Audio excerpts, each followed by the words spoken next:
Tender and Warrior family, Hotep, Uncle Ja, Seneb, life, prosperity, and health as spoken in the ancient Kemetic language. African power for all African people. I am very, very pleased to be here with you all. I'm pleased to announce that we've got the show started on time today with I should say no, but very few technical hitches and none that were, you know what I mean, able to delay us from being here with you, brothers and sisters. So, as you know, I always do, kings and queens. Just let me know that, first of all, 1 second, just let me know that you can see me and hear my voice, kings and queens. You know what I mean? Let me know that you can see my beautiful African face and hear my beautiful African voice. You know what I mean? So click on 9, you know what I'm saying? Click on 9 or give me some red, black, green in the chat if either of those things apply to you. You know what I mean? Don't worry if you think I'm good looking or not, kings and queens. As long as you can see my face, that's enough. And hear my voice, that is enough. Big up to I Love Soil Do You. You know what I mean? Representing regularly in the ShakaRa Speaks chat. You know, these days I do appreciate. Het her. African power, we give thanks. And brother Delali, my brother, greetings and reparations, you don't know. So once again, kings and queens, if you can hear me, give me a 9 or fling some red, black, green in the chat, you know what I mean? Because we're there, we're gonna have a beautiful conversation right about now. Yeah, okay. It's looking like the visual is a little bit choppy, so we may just go to the images so we can just have a bit more of a flow conversation. Bring up to Amelia N. You don't know. All right, family. So we're here, and this is going to be one of my favorite conversations, I'm sure, ever in life, because we are talking about the subject of repatriation, the subject of returning to the motherland to live. And I have as guests with me a brother and a sister who have made that move, kings and queens. I have the pleasure of having met or knowing both of these individuals. And I can, you know, confirm for you that they are powerful. One of them you would have seen going viral on your social media recently because of the work that she has been doing in the community, kings and queens. But you know what I mean? Yeah, it's going to be a good conversation. Before we get into that, though, I do want to let you know about Afrocentricity International. I've been asked by my good brother Jegna, who is a member of this organization, to share this information with you. And so the group that is called Afrocentricity International, which is headed by Mambo Ama Mazama, who you heard me speaking to about a month ago, kings and queens. Mambo Ama Mazama over there in Philadelphia, United States of America, who was ministering to us on the beautiful subject of voodoo, you know. But they have a launch, a UK launch, yeah, on the 27th of March 2019 at the Ma'at Centre, 366A, High Road, Tottenham, London, N17 9HT, kings and queens. And at this particular launch, they will be screening the film 1804, The Hidden History of Haiti, kings and queens. A film, very good film on the Haiti Revolution, quite informative, you know what I mean? So yeah, if you want to find out more, just hit up Just Tickets, and I'm going to put the link in the chat shortly, kings and queens, you know what I'm saying? Just Tickets, and search Afrocentricity International, and you'll be taken to the place where you can get tickets and more information on this beautiful event, you know what I mean? Organization is the key, kings and queens. Organization is the key.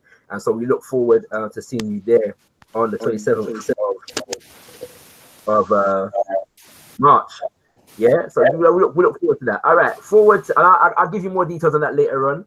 But for the sake of this conversation, coming forward to this conversation now, my family, we are having this conversation titled Back to Africa, first-hand experience from returnees, yeah, you know what I'm saying, to the motherland. And you know, it's important that we have this conversation. There has been a lot of conversation recently about Pan-Africanism, about the extent to which Pan-Africanists travel to the motherland to live, and about what brothers and sisters who travel to the motherland to live meet, yeah, when they go there, in terms of their opportunities for citizenship and otherwise, and you know, how the people them and all kinds of different things, you know what I mean? So we want to get some first-hand experience.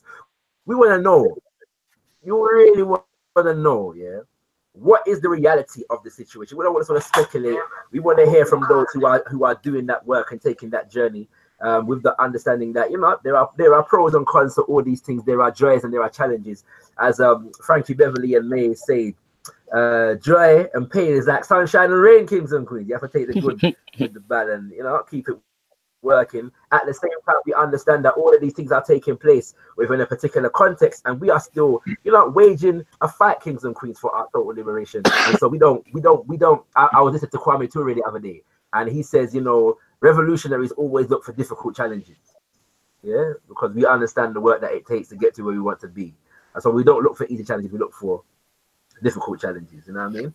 So with that, I'm gonna start by getting both of my witness, the nut of them gone, you know, and the beard shave off, you know what I mean? I have a 9-month-old, and we recently had the naming ceremony for my son, and so symbolically, ritualistically and spiritually speaking, I'm starting again, basically, you know what I'm saying? I haven't seen my hair this low for nearly 10 years now, in fact more than that actually, because my hair was K long before. So yeah, you know what I mean? My people are laughing at me because it's the first time they see me without natty, you know? So I saw it go. But yeah, so at some point in the next week or so, I'm going to be doing a video where I'm going to be breaking down my son's name. Yeah, the beautiful African names that we've given him, what they mean, and the reasons why we gave him those names. So do stay tuned for that. I look forward to sharing that with you all. But yeah, let me begin by getting my guests to introduce themselves. And unfortunately, they won't be on camera. Because of the bandwidth issues that we have going on, kings and queens. So you won't be able to see their beautiful African faces, but you will be able to hear their beautiful African voices. So as we say, we're gonna put the queens first, you know what I mean? So I'm gonna get to Sister Shakina Chinedu to just introduce herself to the family.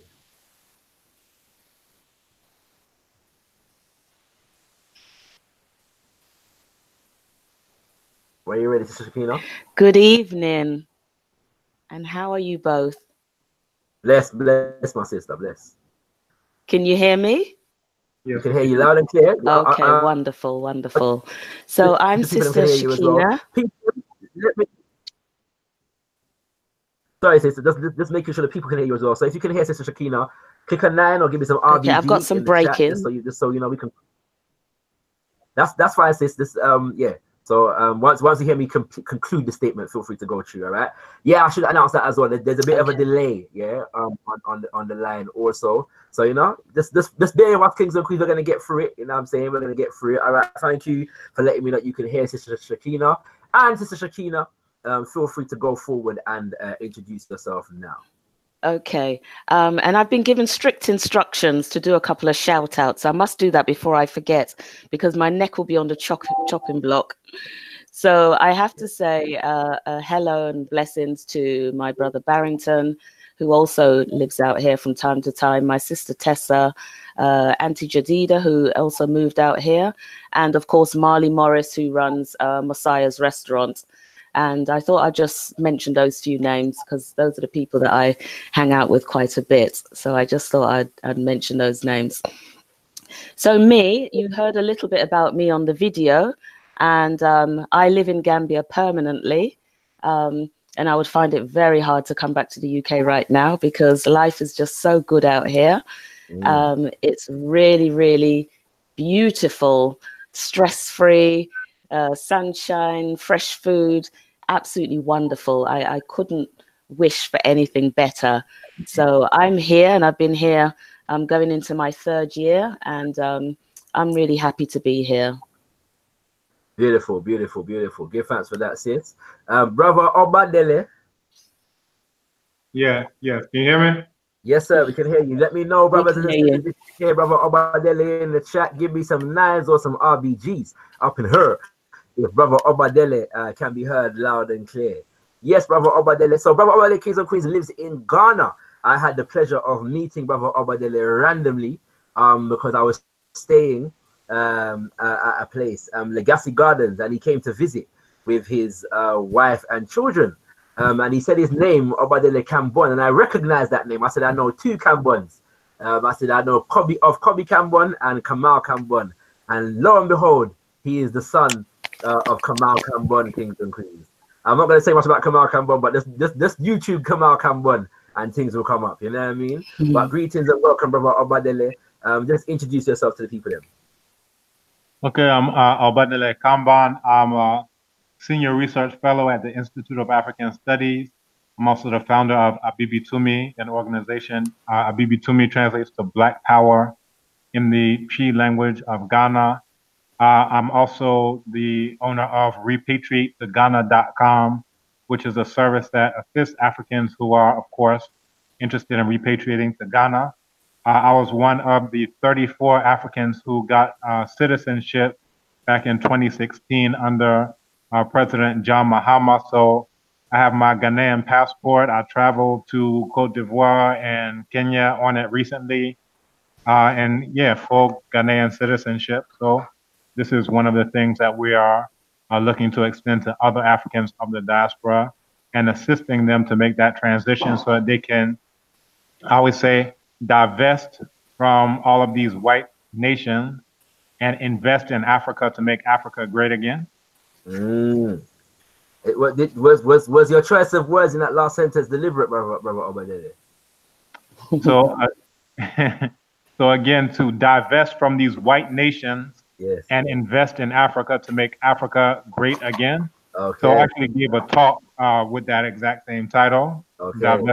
Well, I did it, divest from America, invest in Africa to make Africa great again. And really, you know, going into how every single thing that we do, as long as we're in these white countries, it finances our oppressors.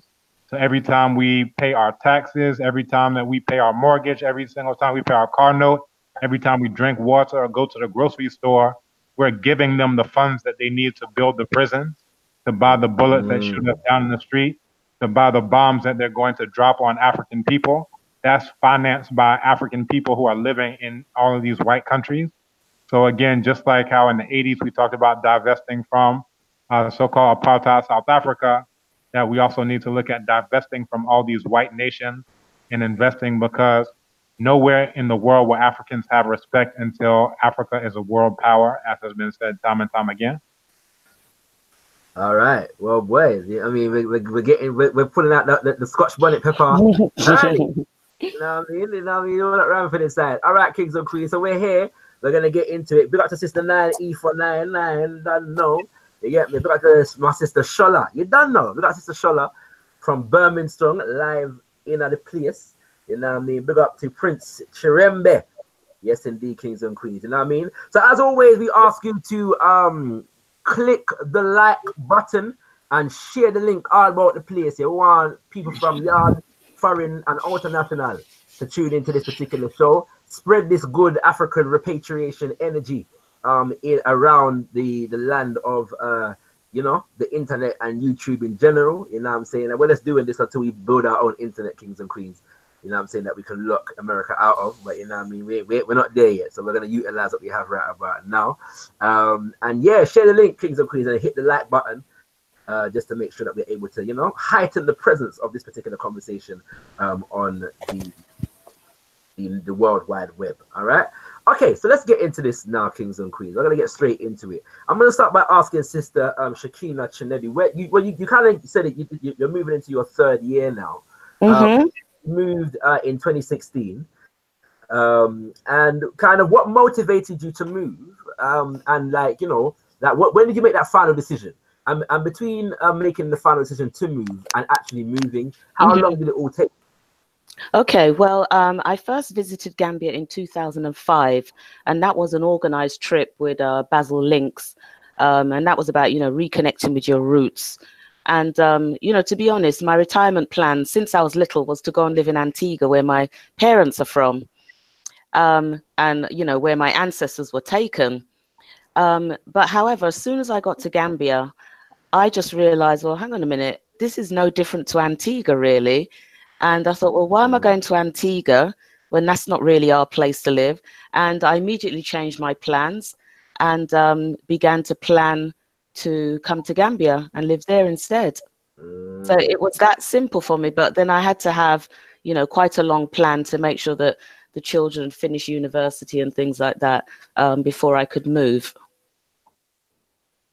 Okay, and when you moved, did you move individually, or did your children move with you? No, my children are still in the UK. However, my youngest daughter is engaged to a Gambian who she met in the UK when they were both at university studying. So she's down here once a year to see him. So I do get to see her all the time. My son hasn't been out yet, and my other daughter has been out. Okay, so I was going to ask you about that in terms of, I'll come back to that in terms of moving as a family and then moving as an individual. And okay. The differences between that and them kind of thing. We'll come back to that in a second. Brother Obadele, when did you move to Ghana? What was your motivation? And between deciding to move and actually moving, how long did it take? Okay, I repatriated in 2008. And one of the major factors immediately on the run-up, so I had lived in Ghana 2000 to 2001 on study abroad. That was for a year learning Chi. Before that, my mother brought me here in 99 and then 98. In 2000, she was president of Association of Black Psychologists.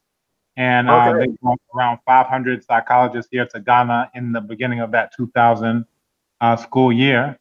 But she first came to Ghana back in 1972 with Nana Dinizulu, often credited for resurrecting the Akan spiritual system in the US. So I repatriated in 2008, but the immediate run-up to my repatriation was in Chicago, where I was teaching at about, no less than like 10 institutions: Chicago State University, Malcolm X College, Betty Shabazz International Charter School, you name it, I was teaching at it. And I was also doing survival training. So one time coming back from survival training, I was pulled over and I had a firearm in my trunk. That's the boot for those in the UK. And the police decided that they were going to say that it was under my seat and it was loaded so that they could get a felony charge out of that. So long story short, I was sitting on the witness stand. I eventually beat those charges. But as I was sitting on the witness stand, I said, never again will I allow myself to be in a jurisdiction where a white person can decide whether or not I see my family for 10 years. So if that would have happened, I would have just been getting out of prison probably last year. So I wouldn't have been doing my PhD and all these other things that I'm doing. I would just be getting out of prison in Chicago and joining the over 1 million Black people who are in prison. Sorry, brother. Sorry, you cut out for a second there. Just repeat the last part. You said if that would happen, you would have probably been out of prison when? Probably last year. So 2008 to 2019 to 2018. So again, as I was sitting on the witness stand, I said, I will not be in their jurisdiction where on a whim they can decide whether I see my family or not. And I said, within 1 year, I will repatriate.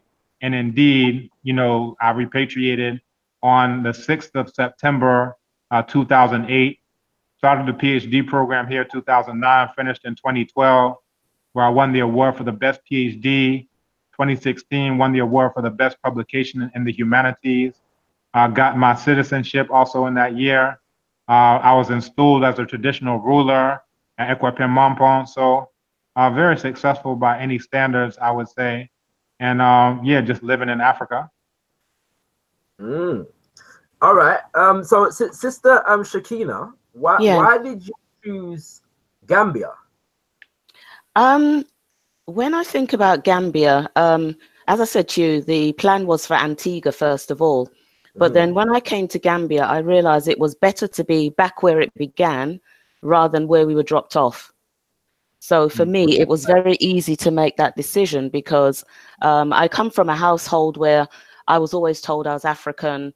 We were always, taught about Malcolm X, Kwame Nkrumah, Kenyatta, all these people. So Africa wasn't a strange place to me. My father always talked about these issues in Africa. So Africa was always a place that I was attuned to, but never really thought I could go and live there.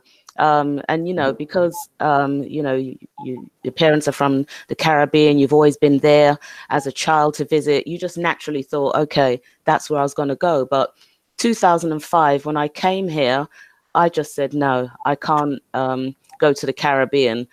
For me, the Caribbean is just a large plantation. So I'd rather come to Africa and the skills that I built up in the UK, I could bring them here and use them here. So it was quite easy from 2005 to just say, right, it needs to be a decision that I need to change. So, I mean, and it was a family decision. You know, I always make decisions with my children. I never make decisions without my children. So they always knew that I wanted to retire at 50 anyway, which is what I did, and leave the UK. So they were quite supportive with that. And they'd always heard me express that I would never retire in the West. It just wasn't going to happen. I've seen too many Black people walking down the street with their illnesses, just looking really sad. And I thought, no, no, no, I'm going to retire early enough where I could still enjoy my life wherever I went. And, you know, for me, it's really important as a parent to involve the family in all decisions and plans, because it's going to affect them positively and negatively.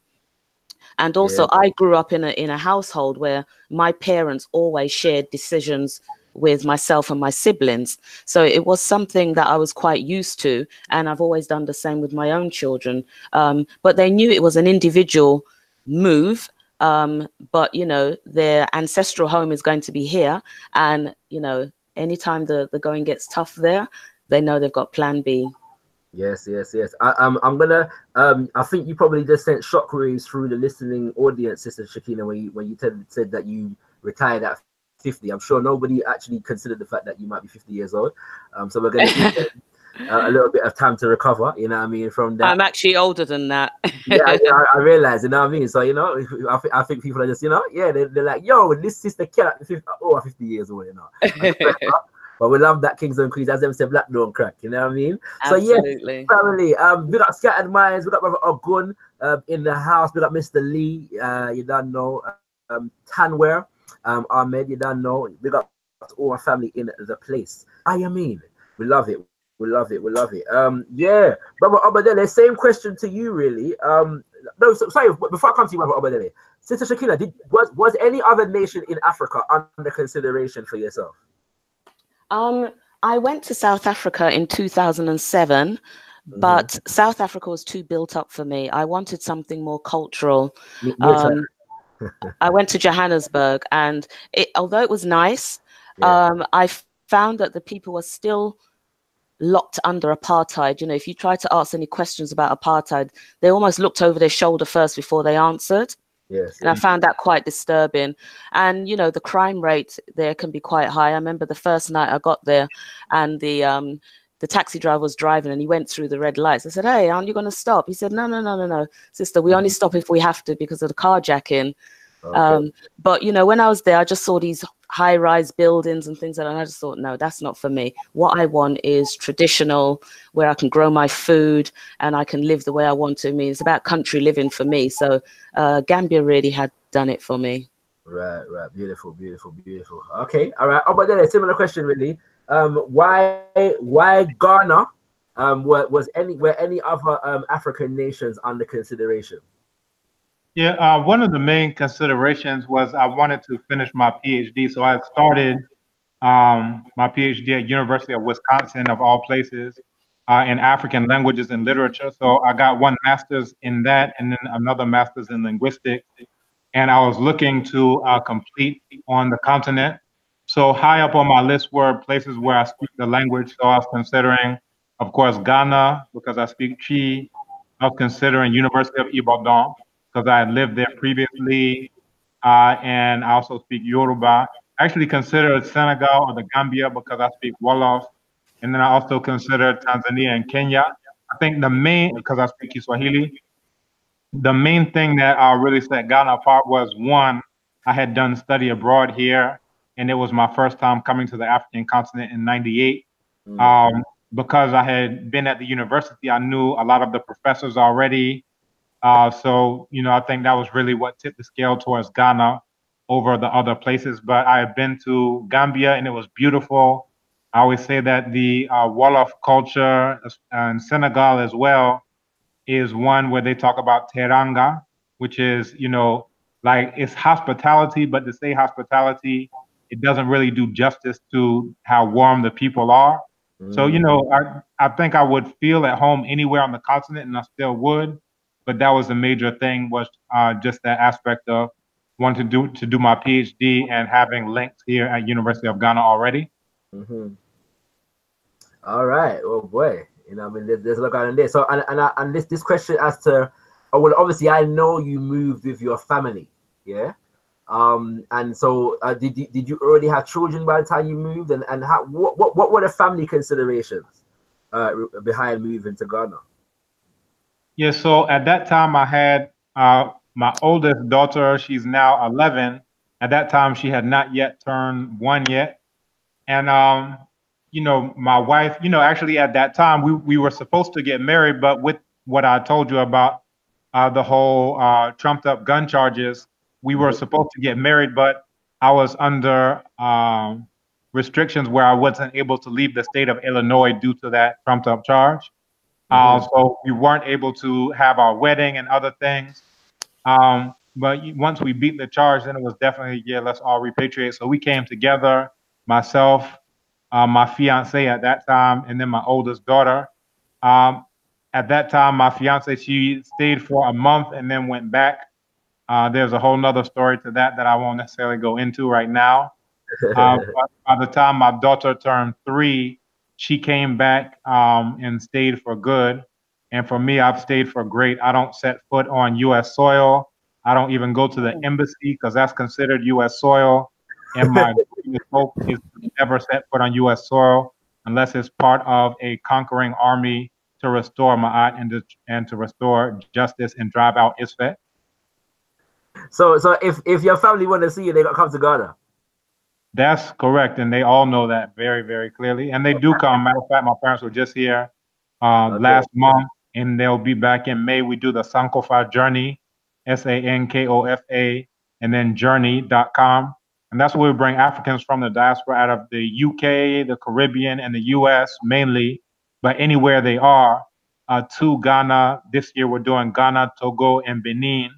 Our first year doing Togo and Benin, but it's really, we say it's not a tour, it's a handcrafted, curated experience where you have I would say a deep experience with your own ancestors and with the land of your ancestors. So yeah, that's just a little bit on that. All right. Okay. Interesting. Can I just add something in terms of Gambia, why that was chosen as well? Gambia is still very cultural, which I like. It's not overdeveloped, although it is developing, but it's still behind somewhat. So that's quite nice. The economy is quite stable. Politically, there's been no civil wars or strife there. And even though we have many tribes, about 7 main tribes, but they all get on relatively well with each other, which is nice. And I think also it was quite easy to purchase land in Gambia, which is important for me as a vegan, because as I said, I need to grow what I need to eat. So that's really important for me. Right. Oh, you kind of brought me to my next question there, sis. So you can just continue on from where you left off. But in terms of the ease, yeah, because obviously food, clothing, and shelter are, our primary human needs, so to speak. Or should I say material needs. And so, the process of all of that, I mean, how easy was it to find a place to live, a place to make a living? If you don't mind sharing, if you have an occupation or how you're earning a living out there. You don't have to, but you can if you. No, I don't mind at all. I'm running 2 businesses here at the moment. The first business is Nubian Health, which is about making natural products for the skin, but also encouraging healthy eating for our people. Now, that was started in 2015 in the UK, purely by accident, because I was on my way out, but it seems that the ancestors wanted me to stay a little bit longer and start this business. So I just went ahead and did that. So that's the first business that I run. And then the second business, and even though I'm supposed to be retired as a lawyer, I found that with some of the stories I was hearing about, people building and, sending money, builders not doing their work properly, their houses not being built properly. And I'm building my house by myself as a woman, which is quite unusual in Gambia. And I think, being a lawyer, of course, I'm going to scrutinize everything. I'm going to draw up contracts, etc. And I found I've had quite a smooth run. So I've decided to reopen the legal business and help people with their houses. So I project manage people's buildings for them. So, you know, they can send the money to me. I will manage it all for them, give them regular updates, and make sure that, you know, they don't lose money unnecessarily, because, you know, people work for their little shekels. And, you know, it's not nice when our own people decide that, you know, our money is not important to us, and they do things that they're not supposed to do. Sorry. And, you know, people have had some real horror stories here where, you know, sorry, Shakina, you cracked up at the end of your statement there. Okay. So if you could just repeat some of it. I think the last thing that we heard is when you're talking about going into your law practice. You open back up the practice and the kind of things that you're doing. Yes. So what I do, I draw up contracts for people. I project manage their buildings. I've just started representing people in court now through power of attorney. So however I can help our people here to make their navigation smoother, I will do it as much as I can. So, you know, right now I've got about 3 or 4 projects on the go in terms of helping people with their buildings, especially if they're not here, because not everybody's able to be here 24/7. So if they're not here, then what I will do, I will take on that project for them. Okay. And so but being qualified in law in the UK qualified you to practice law in Gambia? Not necessarily. Right. And I wouldn't want to work full time in Gambia because, you know, it's 2 different systems. It can be very stressful. I mean, just this week we had a case for an eviction. We got to court 9 o'clock in the morning, and they've decided, oh, the night before, Social Security said we're having a training day. Right. You're having a training day, but we've got cases to do. They said, this is Africa. I was like, okay, just deal with it. Go home and try not to get too vexed and just deal with it. Yes. All right. Okay. I'm sure we're going to come back to some of what you just said in a sec. But yes, stay tuned. Family, we're going to be opening up the lines in the second hour. Yeah. So do stay tuned. If you've got questions or comments, do note them down. We're going to try and get on as much people as possible. So do stay tuned for that. In approximately half an hour's time, maybe a bit more. So do stay tuned for that. Sister Shakina, you didn't mention well, you said you bought land, yeah? Yes. So you're building a house. Yes. So what was the process for purchasing your land and going through the building process? How you know what give our listeners an idea of how that works? Well, for me, and, you know, being a lawyer, I'm going to look at everything with scrutiny.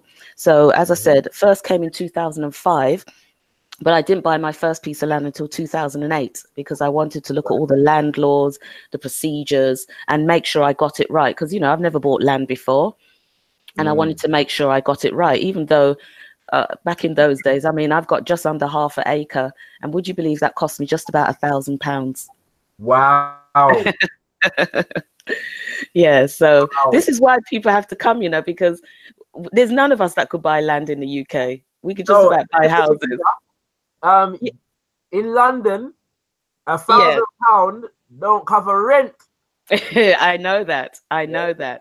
Let them know. Yeah. All right, go ahead, sis. Go ahead. Sorry. Yeah. So the first thing is to, you know, get your alcalo papers, which is like a chief of the village or the area that you're going to live. So they have to provide those papers. And even that process is very difficult because some alcalos are very scrupulous in their behavior. They don't behave very well. And they might sell one piece of land to 2 or 3 different people. Okay. But you're unaware of that. You know, you're buying it in good faith, and then you find out some years down the line, somebody else come along and say, actually, that piece is mine. Well, how could that be? I've got papers. So you have to be very, very stringent as much as you can. It's not easy, but there are ways around it that, as best as you can. And then once you've got that paperwork, then you get your sketch plans, which shows where your land is in the proximity of the area. And that comes from the government. So that's good as well. And then you get your official transfer paper, which shows that, you know, the land is transferred from A to B and you are now the owner. And then you have to get your land use paper. So whether your land is residential or agricultural. So agricultural, you shouldn't be building on that. You should only be growing, having a garden. And your residential is where you can you know, build your family home, etc. Okay. And then after that, you will get your sketch plans for your, your building plans from the architect. And then you'll go back and get your building permits. You must have a permit, which lasts 2 years. So you've got to make a start within 2 years. Nobody really comes to check, but just in case, we have to, you know, adhere to the law.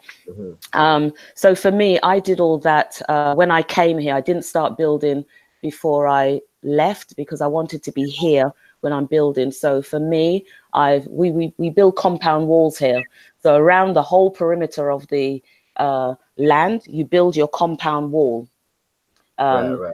So, you know, people know that's yours, and you put your gate up, etc. So that's done in my case. I've dug a borehole so that I can get water, because I'm in a village, a proper backyard village, where there's no running water and electricity, but that's the way I want to live. So I've got a borehole. I will be relying on solar, and I've got a sockaway dug, and my foundation is built and been to the rainy season. And also I'm using what we call earth blocks. I'm not using cement blocks because I don't think they're healthy. I think they can be quite telling on the body, because you don't know what's in the cement these days. So I'm using compressed earth, a little bit like what we had back in the day, not quite mud blocks, but they are compressed blocks.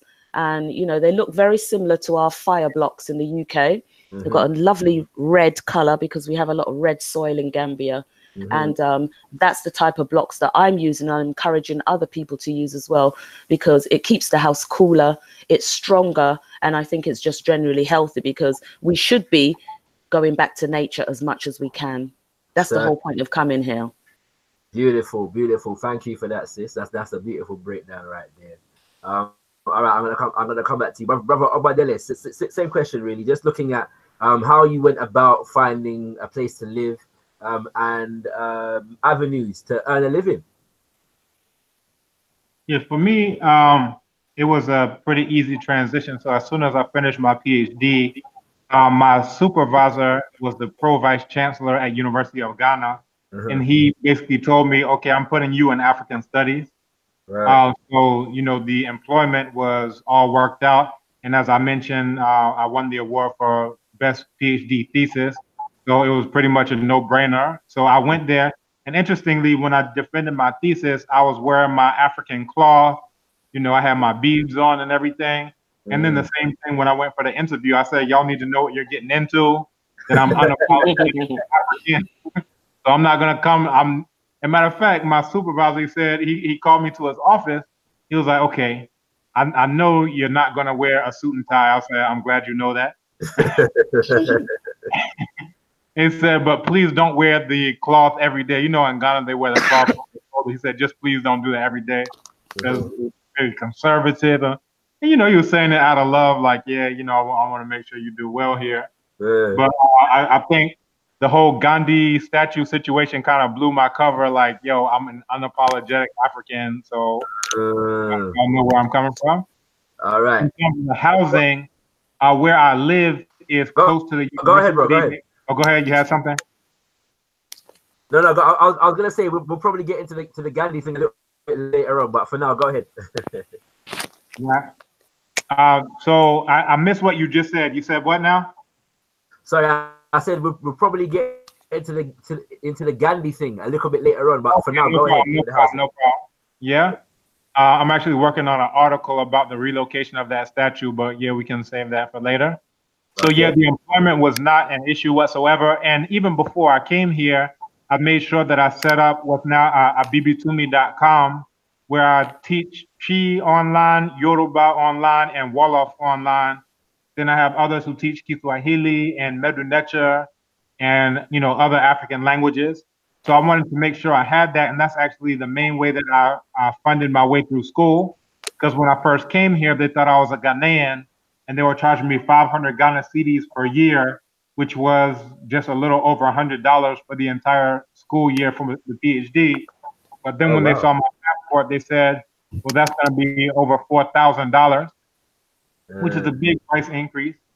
So I said, you know, I have to make sure that I'm able to do that. So what I did, And I had a colleague was like, "Oh, you're probably gonna be teaching English there." I said, "No, you don't know me at all." So what I was doing was teaching African languages to Africans in the diaspora, and even that is part of assisting those who are interested in repatriating by learning the language. I always tell people it's an entirely different world when you speak the language versus when you don't. So I'm sure others can attest to that as well. But it's I can't overemphasize that point. So in terms of housing, I'm close to the university, maybe about a 5-minute drive. But I'm building out in a rural setting, the place where I was installed as Bamuchidomhene, which is a ruler of the rear guard. It's the traditional military position, and then also a ceremonial position. And my responsibility is teaching the youth of the community how to defend themselves, and I teach them African combat capoeira in that regard. Also firearms training, things like that. So I'm also in a rural setting, just like Sister Shakina, and we definitely vibe on that same point. So I'm up to a similar level. I have the foundation there. I'll also be building with mud bricks, compressed earth bricks. They have a tech press out of Kwame Nkrumah University of Science and Technology. So I have that there. Right now I have the foundation, and I have an 8-sided house. I have an architect who's really into similar things, similar worldview. And, you know, I told him about the 8 original Necheru in the Kemet creation story tradition, the 8 original Momo in the Dogon tradition. So I say, yeah, I'm going to have an 8-sided house, and each one is going to represent one of those. So he was like, yo, I'm down. So we have a mud block house. Where I am now, I'm already on solar, and I'll continue using the solar when I'm up there. But yeah, it's just a matter of time. And I have half an acre. At that time, it was 3,500 Ghana cedis, which, just like the sister, is less than $1,000. You know, so and my parents have an acre immediately adjoining my plots, which is, you know, that's the plan. So that I'll be living there. My parents will be living right there. No nursing homes. No throwing your elders into a rubbish bin like how they do in the U.S. They'll be you know, passing on that wisdom to my children, and they're already here. You know, back and forth. We have a bed and breakfast called the Sankofa Guest House. You can see that at sankofaguesthouse.com. So we're doing a lot of things, but definitely we grow food on our land. We have also land at Abosamasi, so we grow food there as well. So cassava, plantain, maize, you know, just different crops like that. There's a mango tree right there. So yeah, there's no point in coming to Africa if you want to still be living in the UK and the US. And from it's at the edge of a cliff, or I should say a very steep slope, not quite a cliff that goes straight down. But from it, you get the sunrise and you get the sunset, and you see rolling hills as far as the eye can see, and the cleanest air. You can look down at the clouds because it's up on the mountain. So I tell people that, when I go there, it reminds me that I'm actually in Africa, because you can forget that when you're in Accra. But I'm there, and I'm like, yes, welcome to Africa, finally. Yes. Well, you know what? I mean, all right. So I forgot to clarify. You're in Accra, Brother Obadele, and Sister Shakina, you're in Banjul. No, I'm in Brusubi, phase 1. I've been there for 12 years now in my apartment. And I wanted to add something about the employment. Now, you know, it's no use coming to Africa without a plan, because right here in Gambia, I don't know if Ghana's the same, it's not easy to get a job. And I understand that, you know, the Gambians must take priority because it's a young country. You know, the average age of the 80% of the population is 18 to 35. So a very young country, a young population. So what they've done to deter employers from giving foreigners a job is to hit them with a huge tax bill of 40,000 Alessi a year. So it's not easy to get a job. But, you know, The only thing with that, as much as I say I agree with the Gambians getting the job first, but there is a skill shortage. Right. And I think we could come in and help with capacity building until such time. Yes. Remember, we've been so-called independent, whatever that means, for over 50 years, but quite a few generations are illiterate still. Okay. Because it's only until Jammeh came in that we had schools in Gambia, really. So we've got, you know, a couple of generations that are illiterate. So in terms of the skills gap, I mean, most of the lawyers are Nigerian or Ghanaian. Most of the civil servants are from outside the country. So, you know, we do have a large skill gap. So, you know, what I think they could be doing is to utilize our skills to capacity build until that gap is filled. And then, you know, you can put people in those posts, because what tends to happen is that people are in jobs through nepotism. You know, either you're from the same tribe or your friend, your cousin friend, or whatever it might be.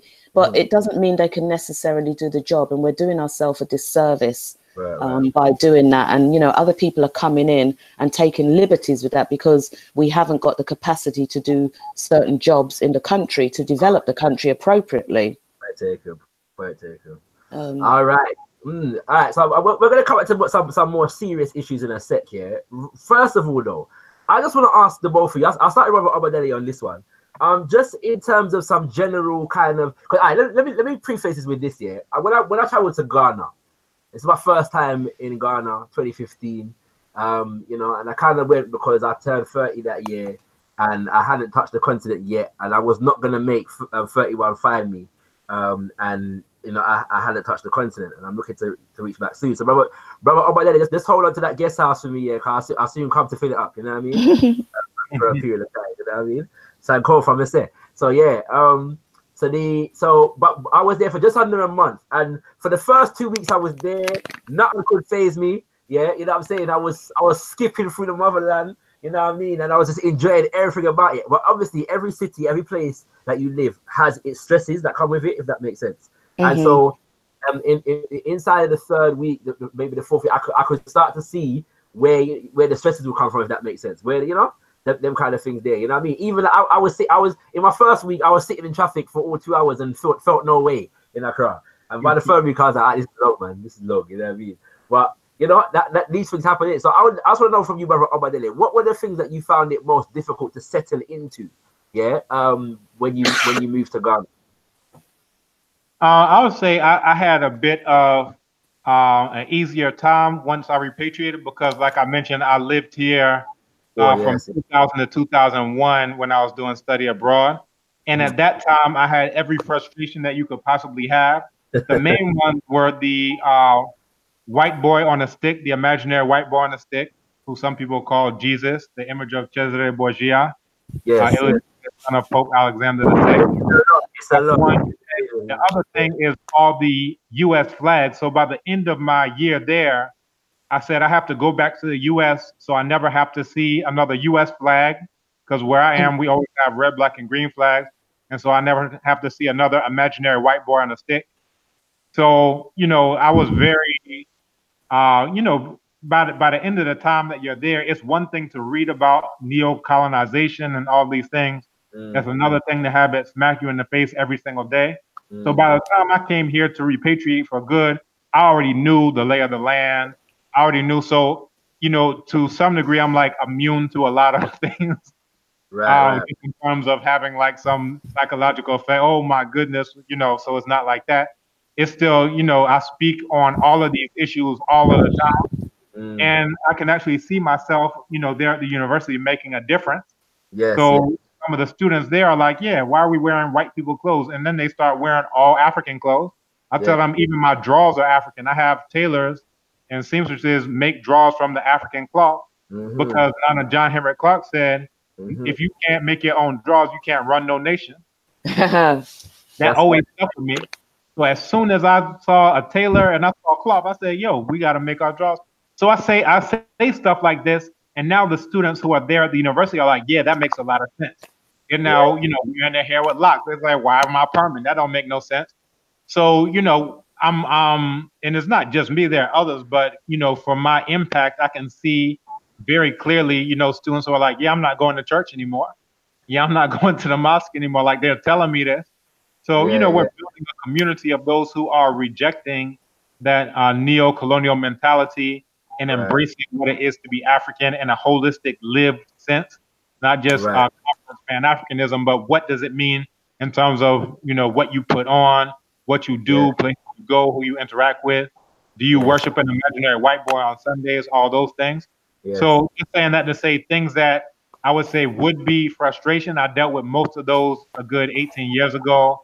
And now I knew I'm coming to the front lines.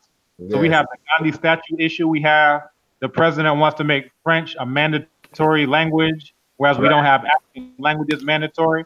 So what I do, I speak on it. And I find that the groundswell of people are like, yeah, that makes sense. We don't need these colonial mentality leaders. We need to go with what Dr. Kambon is saying. That makes sense. Brother Obadele, you told me about this African drawers thing a couple years ago. Ever since I've been trying to get to the African drawers thing, and I ain't reached there yet, but I'm working on it. You know what I mean? Keep your eyes on the prize, brother. No more. And you know what? One time I was at Abosokai, which is a whole neighborhood where all they sell is car parts, and a brother came up to me and said, "Yeah, I have these boxer shorts here. Here are the used ones, and these ones are new." I said, "What?" Yeah. And that's what they do. They get used drawers from dead white folks out of the US, and they sell those here in Ghana. And I was like, can you imagine a lower level of self-respect, dignity, and pride? You're gonna wear dead cave beast drawers? That makes absolutely no sense. So yeah, definitely keep your eyes on the prize on that one. Yeah, definitely. We'll get there. And I can vouch for the impact that Brother Obadele is having, because when I got out there, we had a chance meeting at the Dubois Center. Whilst I was there waiting, I met a young sister whose name I still remember. She gave me a European name at first, and I was in the habit of saying to people, but what's your actual name, your real name, and so she told me her name was Nana Donchua, and so she was studying at the university, and so me and my brethren got into a conversation with her about Pan-Africanism. So we were sharing some of our information, and she was so eager to know, because she wasn't being taught these things in the university. So because I knew that Brother Obadele was teaching, because I met him before this at this point, was teaching there. I said to her, well, this brother is teaching at your university. Get in contact with him. I'm sure he'll be able to, to point you in the right direction and these kinds of things. Just so happened that later on that evening we met Brother Obadele at the same place at one poetry reading that was going on in Ghana. So I was able to introduce that student to Brother Obadele, and that was a beautiful thing. You know what I mean? That was a beautiful thing. Yeah, absolutely. And one thing that I always try to do is make videos and other information available through our BB2Me. bbtumi.tv, bbtumi.com, and to really make sure that my videos go medicinal. So I say I don't want my videos to go viral. I want them to go medicinal, because there are too many viruses out there. So we need to get people getting the things that are gonna heal us, right? Yes, sir. All right. Well, you know what I mean. Yeah, sister Shakina, same question to you in terms of what the things that you kind of original was like ordinary, everyday kind of things that it maybe took you a while to adjust to upon moving to Gambia. I know, for example, when I was in Ghana, sis, we had a car crash, and my sister, who was also a returnee, she was a returnee, but she's from Ghana, was trying to go through the insurance process, and one of the brothers that became my friend out there basically said, well, yeah, like insurance is a myth, basically. Like, it's not going nowhere right here. And little things like that, you have to take a while to get used to it. So what were some of the things that took you a while to adjust to? I'm still adjusting. I'm still adjusting. I mean, for me, I'm always saying this is not the place to get sick. So being vegan really helps, because the state of the hospitals here, etc., is not fantastic. Right. So it's not something you can rely on if you get ill. I mean, in the 14 years that I've been going back and forth, I've never had malaria. Right. And I've worked really hard not to have that virus in my body. Yes. One, I make my own repellent, and two, I just, make sure I eat healthily, not some moringa in my diet, no white sugar, and, healthy foods to keep my body healthy so that it can fight off any types of disease or anything that, comes my way. Sorry?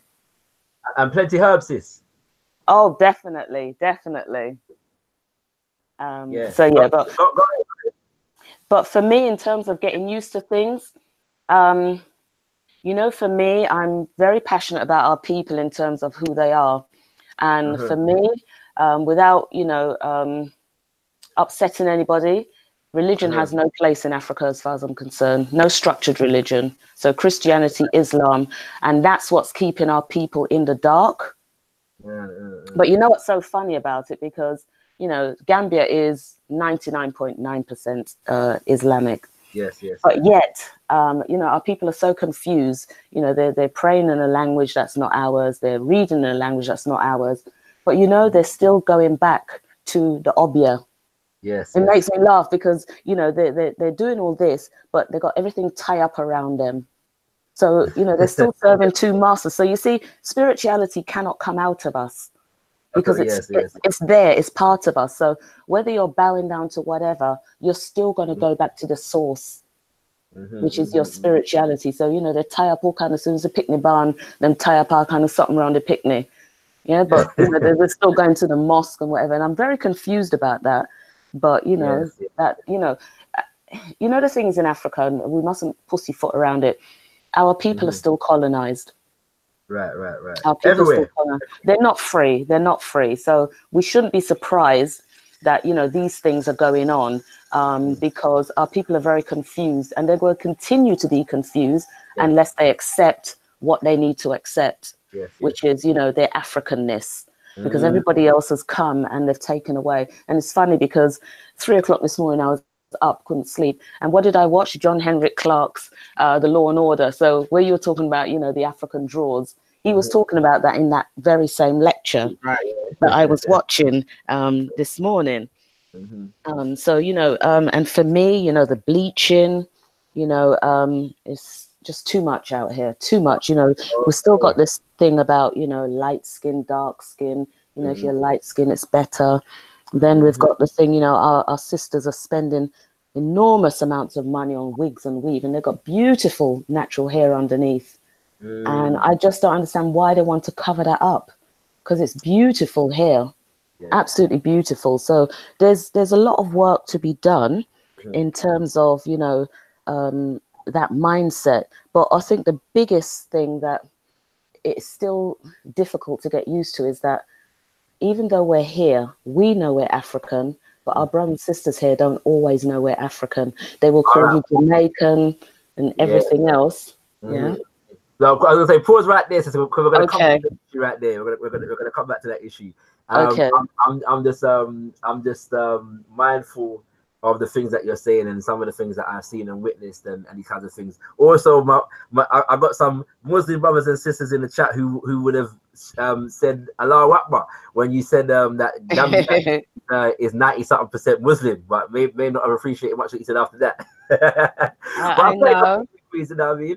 We all have our different spiritual persuasions. At the same time, we have to be honest about the fact of some of the impact of these things and how they came to us in the first place. At the same time, as the fact that traditional African spirituality is severely repressed in the continent of Africa. So there does need to be an affirmation of our traditional practices wherever we are. You know what I mean? And so it's a beautiful thing if brothers and sisters from the diaspora can come with that African spiritual fire, you know what I'm saying, and that pride, and demonstrate it on the continent. That is a beautiful thing, as far as I am concerned. Sister Shakina, I'm going to ask you though, what was when I went to Ghana, one of the most beautiful things, especially because I'm having lux, you know what I mean? Like the welcome that you get from the people is mad. You know? Like I got to the point where I thought my name was Rasta. And so but it's like the warm embrace, yeah, that you get from people, that it's a different thing. You know what I mean? I never had a negative experience with anybody out in Ghana apart from the police. You know what I mean? That's another subject for another time. But yeah, like Babylon is Babylon everywhere. You know what I mean? But yeah, I just had such a warm, like the people. You know what I mean? This beautiful energies from our people. So how do you find just being among our people? Yeah, I mean, I too, I mean, you know, Rasta baby, Rasta this, that, the other, they do appreciate, and I've got very long locks, so they really appreciate that. And some even say to me, I wish I could have locks, but, you know, in this country, it's seen as bad, you know, very similar to the same narrative we had in the Caribbean, you know, people with locks are not nice people and all this sort of stuff. Yeah, and even here, you know, the children are not allowed to go to school with locks. Okay. They're not allowed to do that. Some jobs, they may not like the locks either. Some people have told me they've had to cut off their locks to get jobs in certain hotels. You know, and I've said to them, don't you ever do that again. You know, your locks is your crown, so you have to protect that. But yeah, you're right. They do appreciate the locks, and a lot of the young men have free-forming locks here anyway. But as you said, even the police can treat them quite badly, negatively, because they think, oh, you know, they're just weed smoking, you know, bad boys and things like that. But that's not necessarily the case. They do it because they're following the Jamaican culture, the music, the culture, Rastafarianism. They're following that. So that's why, you know, that they've got the locks and things like that. So, but, you know, as I said, it's still seen as a negative by some of the older people, that locks is not a nice thing, it's not respectable hairstyles and stuff like that. So yeah, that can be quite difficult at times. But yeah, you're right, I get nothing but love, especially because of, you know, the length of my locks and everything. And that then gives me an opportunity to say, well, you know, you can have natural hair as well, especially to the women. Right. Yes, brother. I'm gonna ask you this same question, yeah, but I wanna add a dimension to it for you. It just in terms of being an African from the diaspora, yeah. Are there any? How do people in Ghana kind of relate to you as an African from the diaspora who has returned home, so to speak? It really depends, because usually when I'm talking to people, I'm speaking to them in an African language. Right. And the question that I get is, all right, you know, where do you come from? So someone asked me, all right, am I Asante? Am I this? Am I that? And I've always got that. So that's one of the reasons why I say that speaking the language is indispensable, because to really, and I don't want to use the word accepted, because it's not like you're out there begging, please accept me, but to really feel like a part of the society, I'll phrase it like that. The language is indispensable, absolutely indispensable. And I think about it when I'm just sitting somewhere, just joking with someone, just talking, and we're just chatting as African people. And you realize that African people got the exact same sense of humor that African people do where you were born and raised. Y'all laughing at the same stuff. You're just doing it in an African language. Whereas you wouldn't be able to do that if you were restricted to only the language of our enemy, oppressor, colonizing white, you know, neo-colonial enemies. Yes. So that's one. When, like, if I'm in a situation where, like, I'm giving a talk, or if it comes up that I'm an African of the diaspora, then, you know, generally speaking, like, if someone sees me, you know, and the major marker is that I wear African clothes every day, ever since I was somewhere around 18 or 19, I said every day of my life, I'll wear clothing made by African people. Well, here in neo-colonial Africa, that will make you stick out like a sore thumb. Right. Also having locks like I do, that'll also make you stick out. So people will just assume off the bat that you must come from somewhere else. Right. I actually had one situation where I was looking, this is not too long after I repatriated, I was looking for an apartment, and the agents took me to a place, and when I was introduced to the guy who was basically the caretaker of the house, he was talking to the agent in Chi and saying, "Ono de onim se nimbwana yasi na so yebakase yasi na yenso yebajisika na yache." So basically, he was saying, all right, the price is this, but let's say that the price is this higher price, and then you and I will split it up between ourselves, not knowing that I speak the language. So, you know, I don't say anything. So I go through, I look at the whole house, boom, boom. And as I'm leaving, I said, "Na krachi mpacha, what's it? You are within the same." You should have seen the look on this guy's face. And the agent said, "I didn't tell you he doesn't speak Creole." So, you know, I'm sure that he's probably still telling that story just from his perspective, though. But yeah, sometimes you get that type of thing. But then again, I'll say, for example, at Ekwapim Mampong, I have another situation where the land, my parents' land, which is immediately adjoining, there was a guy who doesn't own any land in Mampong whatsoever, but who goes looking for land that looks like it's unoccupied and then sells it to people. So my parents had already bought the land, but there's a Ghanaian guy who's a pastor, right? Or whatever that is, reverend, pastor, whatever the thing is. So he came up and said, "Oh no, this is my land." So essentially what went on is that where that land is located is near a traditional shrine, the major shrine at Mampong, the Nana Breko Madal shrine. So I was told that in that section, which is very rural, it is a farming section, that people are not allowed to go to that section on Fridays or on Mondays, which meant that if I moved into my house, then on Fridays and Mondays, I would have to leave my house and go stay somewhere else. But they said I would have to do a ritual. So I said, no problem. My mother is Nokomfo, which is a traditional healer and diviner in addition to being a psychologist. So I said, no problem. So I went to do the ritual, and there's a proverb in Chi where it says, which is to say, if you advertise your sickness, then you get the medicine that you need for it. So I told the people who are doing the ritual, this is the situation. This guy is saying that it's his land, my parents' land is his land, so forth and so on. And all of this is going on in Tree, mind you. So I said, you know, it's no problem. That guy who said he sold the land, he doesn't own any land. So we have your back. We'll install you as a traditional ruler, and then you'll have the back of all the other traditional rulers and families here. So look at the situation. Me, an African from the diaspora, I have continental Africans who are on my side because I practice the culture. I'm in there doing the ritual against a native-born Ghanaian who looks down upon the rituals, who looks down upon the culture, right? So I just give that as an example of it's not a thing of, all right, native-born Ghanaians versus diasporans. Sometimes it comes down to, do you have respect for the language? Do you have respect for the culture? Do you have respect for the spirituality? In that case, you will have continental Africans who will take your side and have your back over a continental African who's, you know, just whatever, a sellout or whatever, praying to a imaginary white boy. Right. Point taken, brother Obadele. Very interesting point, because that relates to some where I'm going to go next year. I'm going to ask one question each to both our brother and our sister, and then I'm going to open up the chat for those who want to join. Yeah, but that last point there, my brother, relates to a lot of conversation that has been going on recently, yeah, with regards to the idea of Pan-Africanism and whether Pan-Africanists are going back home and what kinds of responses that we're getting when we do go back home, whether our brothers and sisters on the continent want us there, and whether quote-unquote Pan-Africanism is quote-unquote reciprocated, yeah?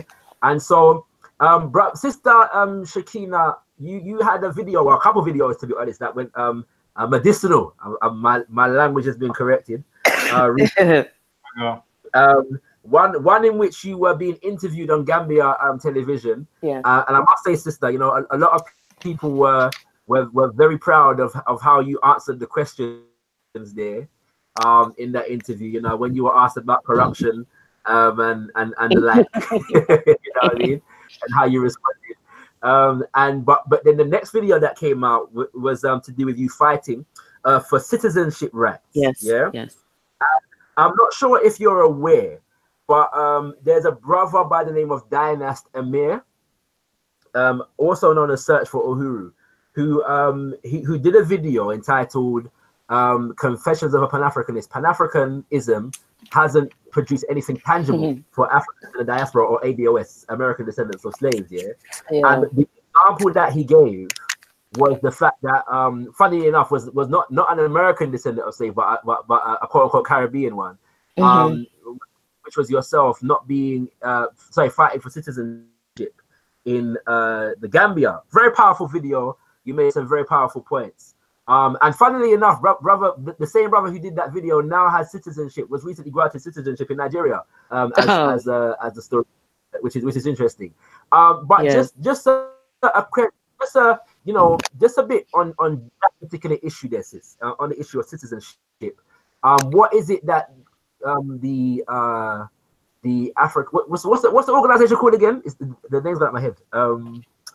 The Diaspora Returnees Association. Yes, the African Diaspora Returnees Association. That's the one, yeah. So I mean, what is it? What is the work that you're doing? How is it going? You know what I mean? What challenges are you trying to overcome? And how receptive are the people and the officials in the nation at this moment? Okay, well, let me just give some context first. When we come home, we don't automatically get citizenship, and we have to carry something called an aliens card.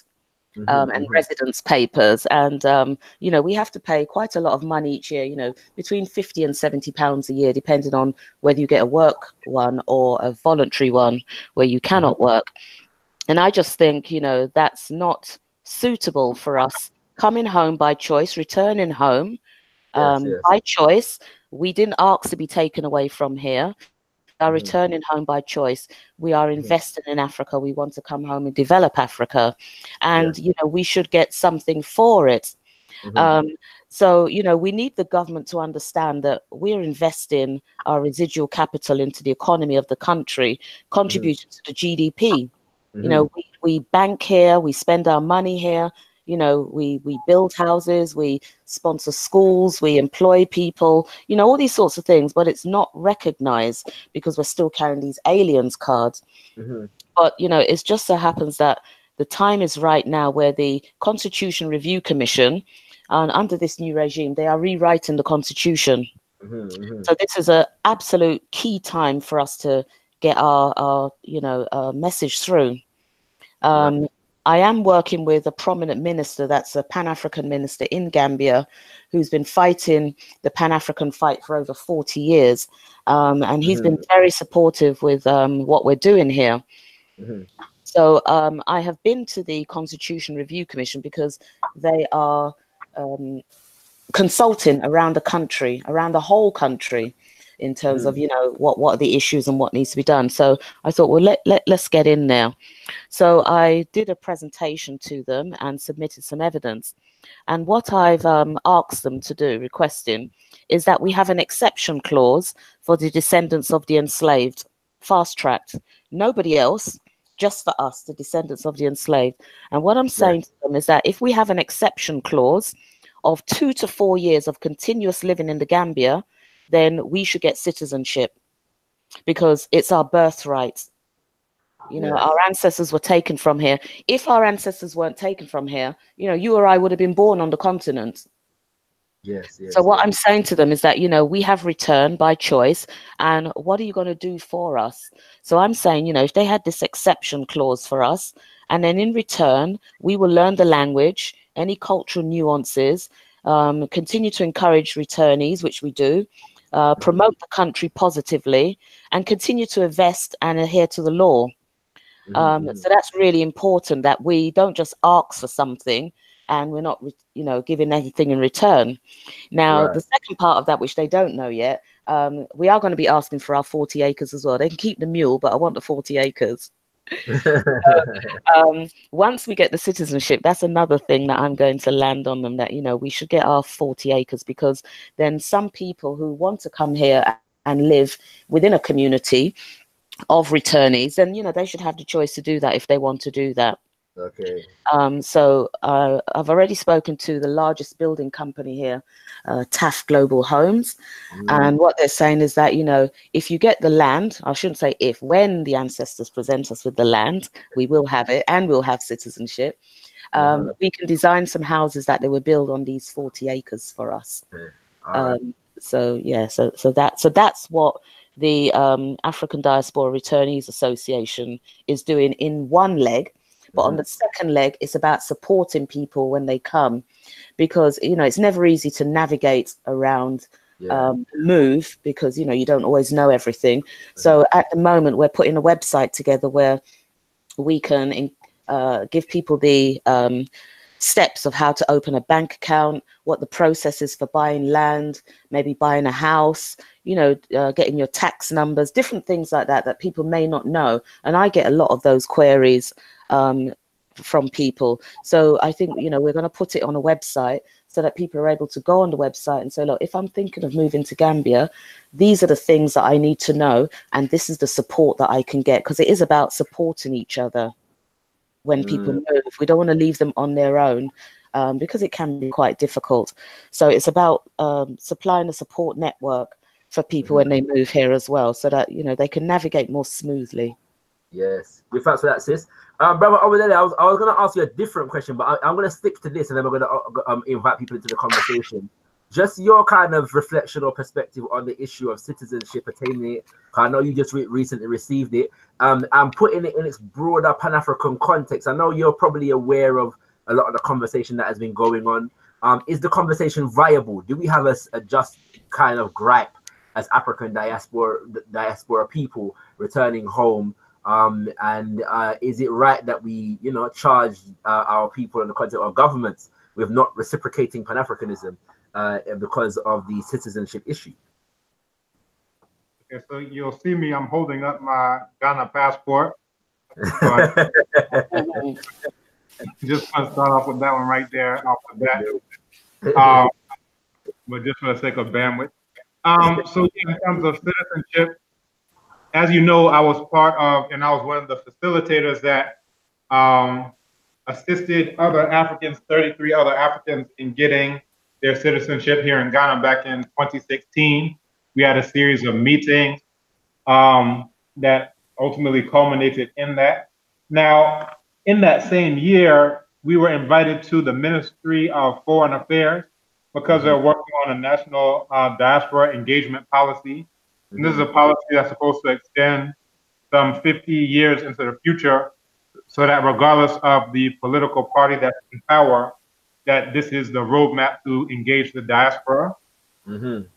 Now, one of the challenges with that, we were in there, and it was just me, a couple others, and there was a woman who was supposed to be representing us, but who didn't invite any of us. And she was actually asked by the ministry, where are your people? Because she was saying she's our ambassador, so forth and so on. But I'll put that to the side. Anyway, long story short, we're sitting in there hearing this policy, and the policy is worded like this. This is how to renew your Ghanaian passport. This is how to get in touch with your hometown association. This is how to give remittances to your family back in the village. So when they're talking about diaspora, they were only talking about Ghanaians on vacation, essentially. So what we did is that we drew up a document and submitted it to the Center for Migration Affairs, who was tasked for coming up with that policy. Because what they did is that they went and interviewed Ghanaians in Canada, Ghanaians in UK, Germany, and I think Nigeria. And, basically they were drawing up a document that would affect the lives of thousands of Africans from the diaspora without any understanding of what the diaspora actually is.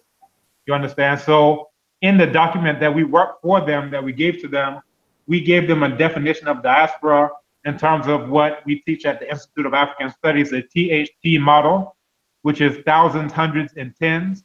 So thousands is the ancient voluntary migration diaspora. These are the Africans you find in Mekamui, so-called Bougainville, in West Papua New Guinea, places like that, people who left out thousands of years ago, who are still Black and who still consider themselves to be Africans. And then two, and that's on a scale of thousands. Two, on the scale of hundreds, the recent forced migration diaspora, that's us.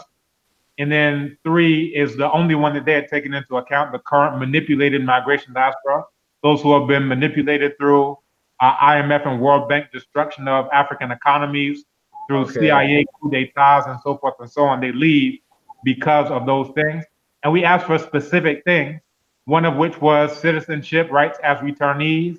Another one was waiver of fees for those living in Ghana 2 years or more, reduction of time to qualify, elimination of current requirements.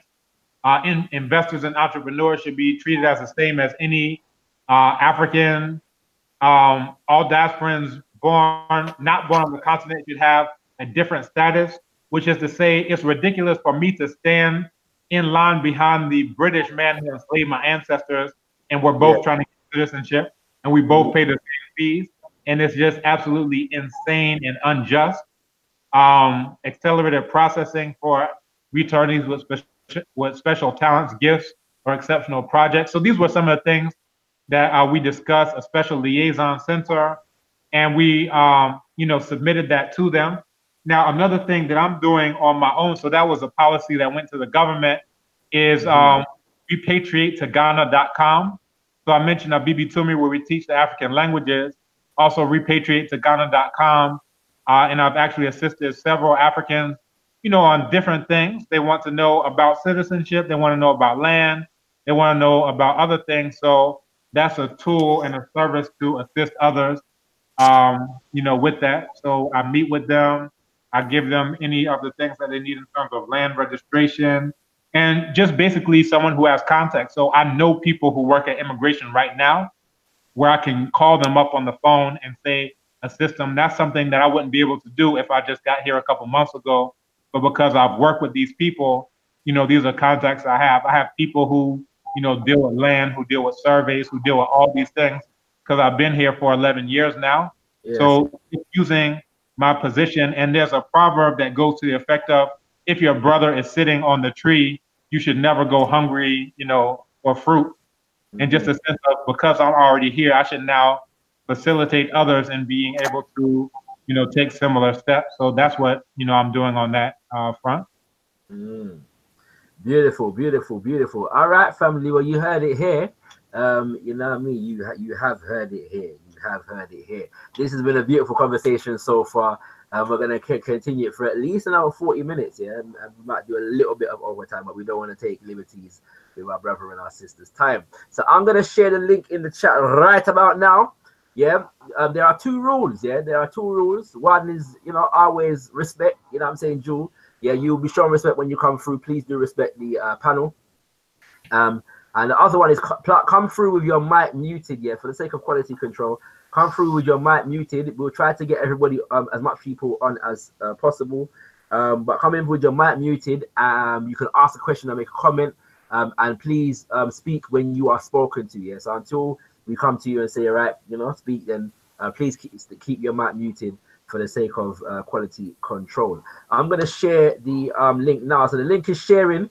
The link has been shared, sorry. So feel free to click that link and join the chat.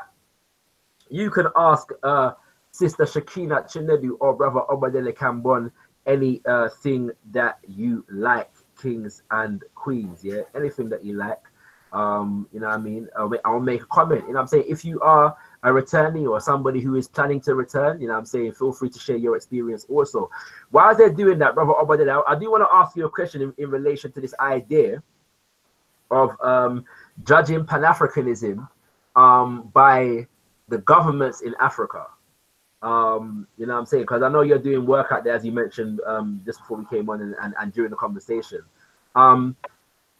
And the idea that our brothers and sisters on the continent are not inclined towards Pan-Africanism. These are some of the things that we're hearing at the moment. Is that impression true? And is Pan-Africanism, or the extent to which our people on the continent are Pan-Africanists, can you judge that by the activities of the governments? Well, I'll start off with this. There's a course that Chimwezu taught, the history of Pan-Africanism.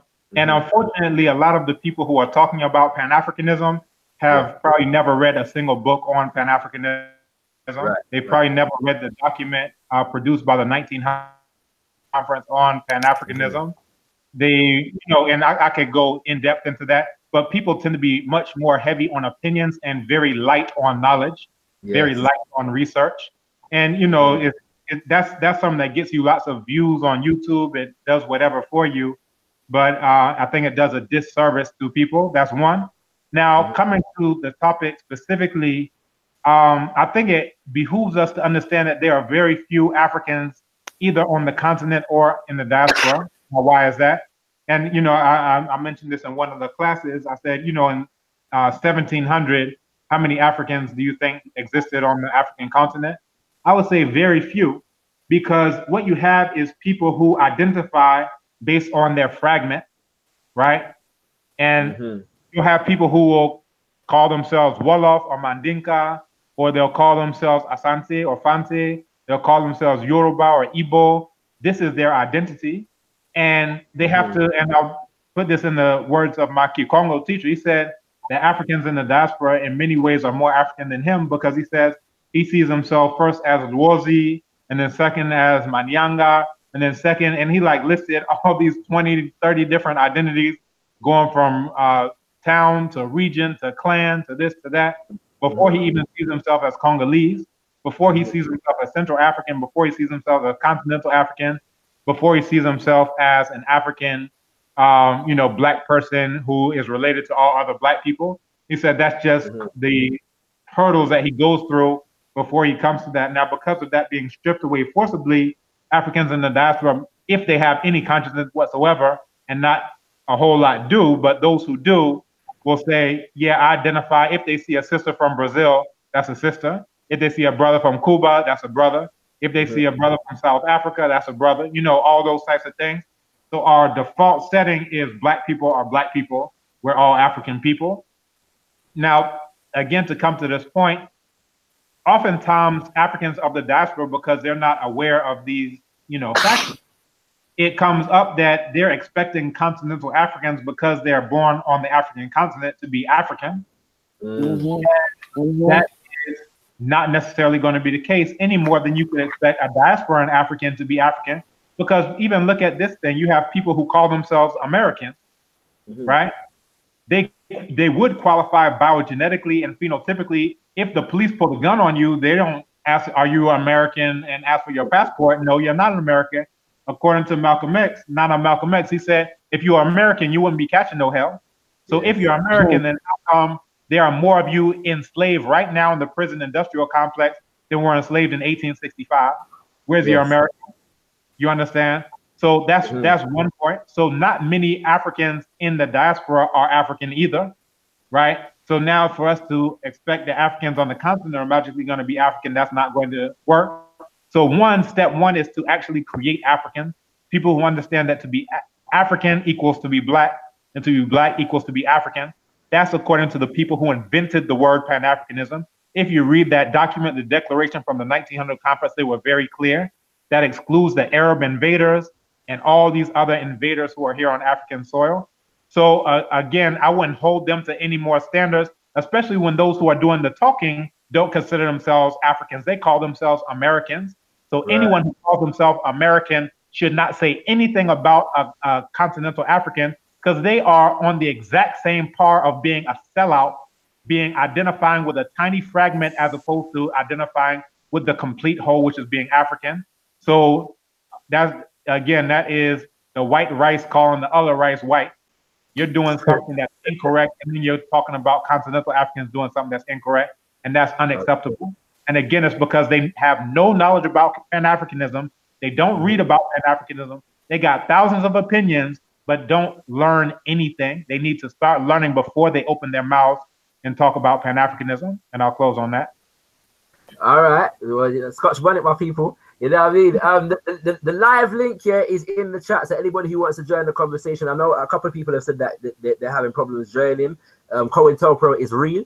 But don't worry, we're going to try and overcome it right about now. So do stay tuned. I'm going to try and work something out. Sister Shakina, if you have anything to add on that, just looking at the issue of whether we can judge, Pan-Africanism by our governments, and to what extent are our people on the continent, even intrigued or organizing in a Pan-African way? You know what I'm saying? Are you encountering people, movements on the ground that are trying to forward a Pan-African agenda from people that are born and raised in Gambia? Yeah, there's quite a number of young people now who have risen up since the regime change, and they are continuing to fill their self with knowledge on Pan-Africanism. So they are looking back to the founding fathers of independence, and they're asking the question, why are we in the state that we're in Africa today? When we were so some way forwards before, but we seem to have gone backwards. So there are a lot of young people now that are saying, no, we need to go back to those days, you know, and demand that, you know, we rule ourselves, we're self-reliant, you know, self-sufficient. We don't want people coming in and taking over. We want to do for ourselves as Africans. And these are young people saying that, and they're getting quite vocal with that. You know, they don't want other people coming in and taking their birthright from them. And I think, you know, young people all over Africa, we've seen it in South Africa where, you know, young people are raising up about having natural hair at school and, you know, and different things that, you know, the young people now are saying, hang on a minute, we've given you, the older people, a long rope. You haven't delivered. So, you know, you need to give us the platform now. And I do agree with that. I think, you know, when we look back to the 50s and the 60s, those founding fathers of independence, they were the young revolutionaries. And, you know, revolutions always start with the youth. Always. If you look anywhere in the world, it always starts with the youth. And when we look at these older leaders that we have in Africa, they have let us down, because look at the state of our nations right now. You know, our doors are wide open for anybody could walk in. You know, people are coming, forming big businesses. You know, here in Gambia, the Chinese, the Indian, the Syrians, the Lebanese, everybody's coming in and making big business. And, you know, the young people are saying, hold on a minute, what about us? What are we going to have? What are we going to pass on to our children? You know, what legacy are we going to have if we don't stop this from happening? You know, if people want to come and invest here, yes, they can come, but it's got to be on our terms, not on their terms. And, you know, I do believe, you know, we don't know what's going on behind closed doors, what deals are being made. True. But it's not in our interest. Definitely. Thanks for them answers there. I'm getting from your last set of answers, my brother. Is one, is in terms of us as from the diaspora, kind of formulating and presenting the concept of what is an African diasporan, where what is an African from the diaspora returning home, so that there's some organized structure for the governments to understand what that means and structure legislation around it. Yeah, that's one thing. And the second thing is I'm hearing is that we need to tap into what's going on the ground. You know what I'm saying? On the continent, as much as possible, connect with the actual people, and judge our development from there, because we know that we know that the governments are not ours. Well, exactly. You know what I mean? We know the governments are not ours. So yeah, we've got a few people in the chat now. I believe Witness was first, then Terry was first, and then I Love Soil. So Witness, my brother, my Yoruba brother. Thank you very much, ShakaRa. Thank you. Peace to all the brothers and sisters here today talking. I just wanted to address a question you asked in regards to, in fact, I've actually said this to you and to Scattered Minds, that as a Nigerian, as a Yoruba person, you guys are more African than the Africans that I have come across. Because in the sense that the Africans that I know and grew up with, they think of things, and I think Dr. Obadele mentioned this, they think of things purely from the point of view of their geopolitical, regional perspectives, from their tribe, from their state. They don't look at the bigger picture. And I was trying to figure out, why is this? And I was doing some research, and I wanted to share something with you on the screen. It'll just take a few seconds. Go ahead, bro. Go free. And I was curious, why, oh, why is it that too many of us on the continent do not think from that perspective? And I came across this. Can you see this? Yes. At all? Yes. And basically, it's basically this, which is the Nigerian Educational Research and Development Council. Now, they're responsible for creating the curriculum, which is what the children learn in school. And I was looking at things like the basics, mathematics, and I was looking at all the subjects. And when I go up to look at all the subjects which are taught, as you can see here, nothing relates to Pan-Africanism, which is a major problem, I think, because I think if they started educating children in school about the notion of what Pan-Africanism is, I think the future would definitely be a lot brighter in African countries, because that's just the problem. The subject of Pan-Africanism is not mentioned here. It says basic education, primary 1 to 3. And you can see English studies, mathematics, Nigerian languages, basic science and technology, regional national values, cultural and creative arts. This one I found very funny. Arabic language, which is optional. Arabic language, really? So I think that's the problem. One of the major problems. I think we need to start teaching children from the start about the importance of Pan-African fundamental problem. We don't have that. So that's why more and more of our future Africans aren't really on the same wavelength with the rest of the diaspora in the Caribbean or in the Americas on the subject of Pan-Africanism. That's all I have to say. Fantastic contribution, Brother Witness. Fantastic. I want to Brother Terry, fantastic contribution there. Beautiful. I'm gonna just get Brother Obadele to respond to that.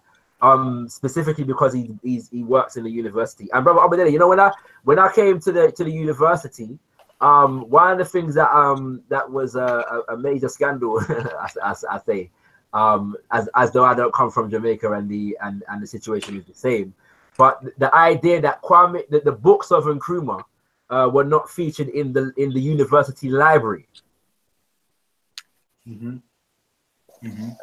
Yeah, so I mean, what are your thoughts on what Brother Witness has just shared?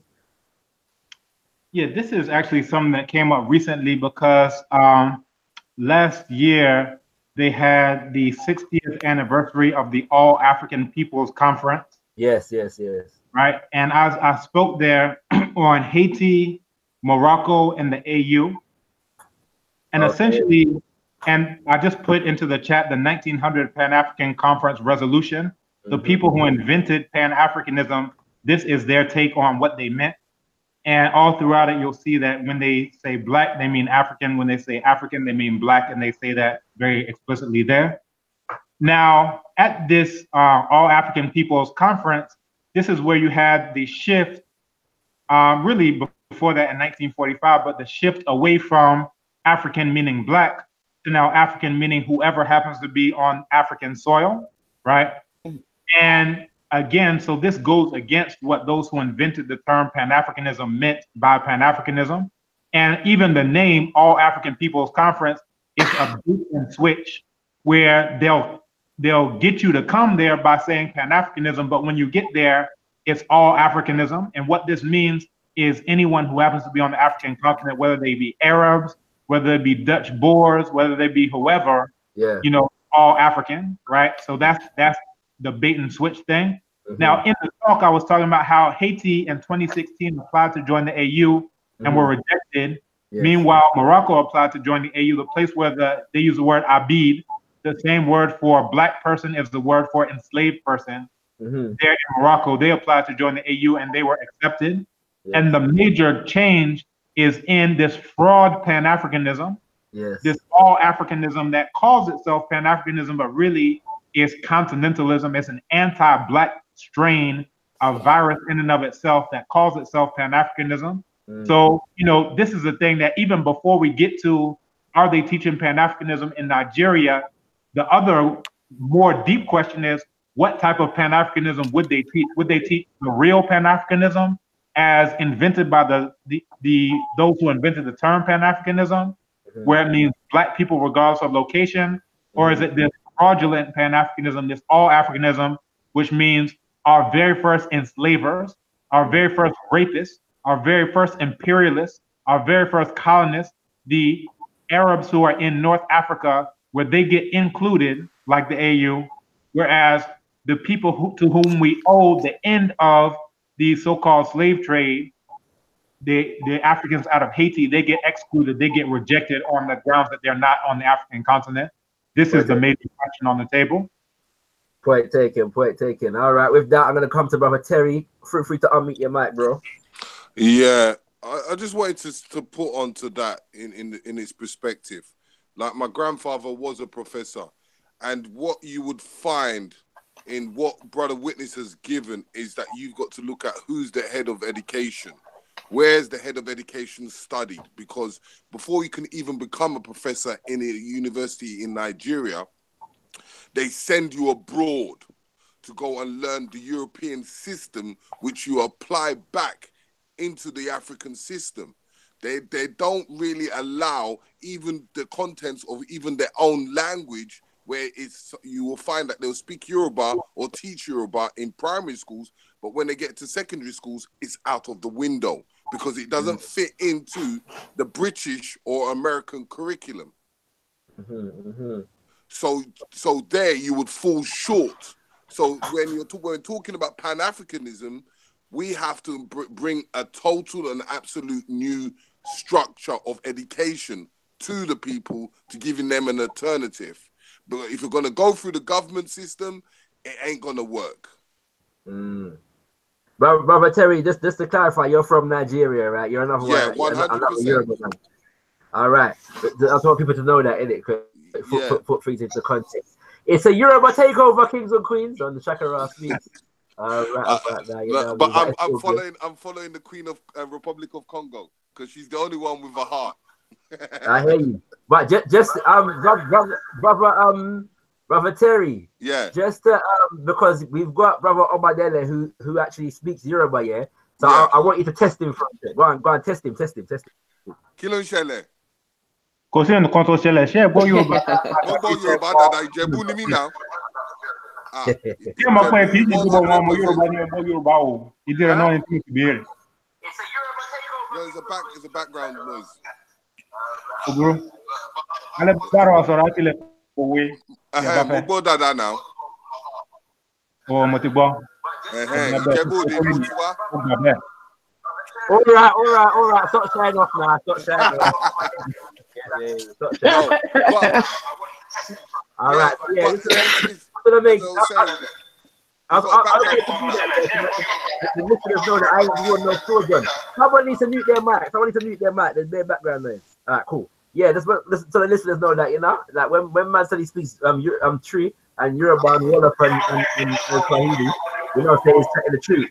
You get me? You know what I'm saying? Chatting the truth. So yeah, he got tested by the authentic Yoruba right there. You get me? So we don't know. Beautiful. All right. I love soil. If you have time. Yeah. There's a static in the background. Can you hear me? Yeah, I can hear you, my brother. All right. Yeah. My question is very simple. I just want to know what are the blockades and procedures are needed for an American citizens to have a profitable agricultural business in Gambia or Ghana? All right, I'm not sure any African country that our esteemed scholars belong to. So, just repeat your question one more time, my brother. All right. I want to know. Bro, are you listening to the video at the same time as you're talking? No, I think it's Shaz. Shaz. It's Shaz. Whoever Shaz. It's Shakina. If you can have to turn down her radio. Yeah. Sister Shakina, if you can mute the video that you're watching, just mute the video on YouTube. Yeah. Oh, okay. I've got headphones in. Oh, okay. Because someone's got some. The I'm video not watching playing. anything. Shaz, whoever shot. That's where it's coming from. You can see the thing light up when the static. It's gone now. It's gone now. It's gone. Okay. All right. Let me repeat my. Yeah. All right.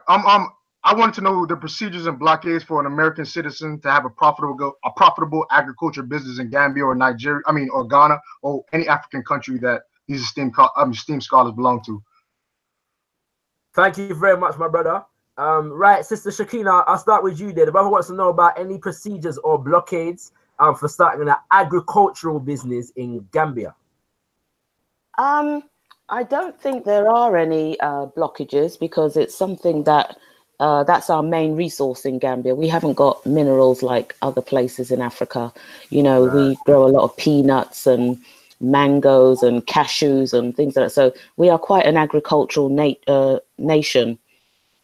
So as I said, you know, anybody could buy a plot of land, particularly if it's agricultural land, and start a garden and grow things. So it's not really an issue to do that here. Where you might find some other issues is when it comes to the exporting. there might be some issues there. But in terms of growing things, not a problem. Not a problem at all. And many people, they'll have their compound, but they'll have another plot of land where they'll have their garden, and that's something separate where they can make a living from, either growing mangoes or cashews or moringa or whatever it might be. But they will have an extra garden that they could do to grow some stuff to make some money, depending on what's in the season. I do believe you explained some of this before, sis, but the brother's asking about procedures as well. So if you could just give them a brief overview of what the procedure would be for purchasing land, and if there's a difference between commercial versus like living on the land, or, you know what I'm saying, them kind of things. Mm-hmm. Okay, well, we've got different types. So we've got something called TDA, which is Tourist Development Area. That's when you buy a plot of land on the beach. And that plot of land is really about building a guest house or a hotel. It's not really for a residential house. And that's can be quite problematic. You have to really dot the I's and cross the T's with when you're buying that type of land, because you have to make sure, you know, you get the proper paperwork for having that land, and then to get the permission to build something that helps develop tourism. Mm-hmm. But moving aside from that, buying a normal piece of land just to build your house, it's fairly easy. Although now there is something going around, and I'm trying to verify it, but people give me different answers. Some are saying if you're non-Gambia, you cannot buy more than half an acre of land, right? In, you know, as one piece.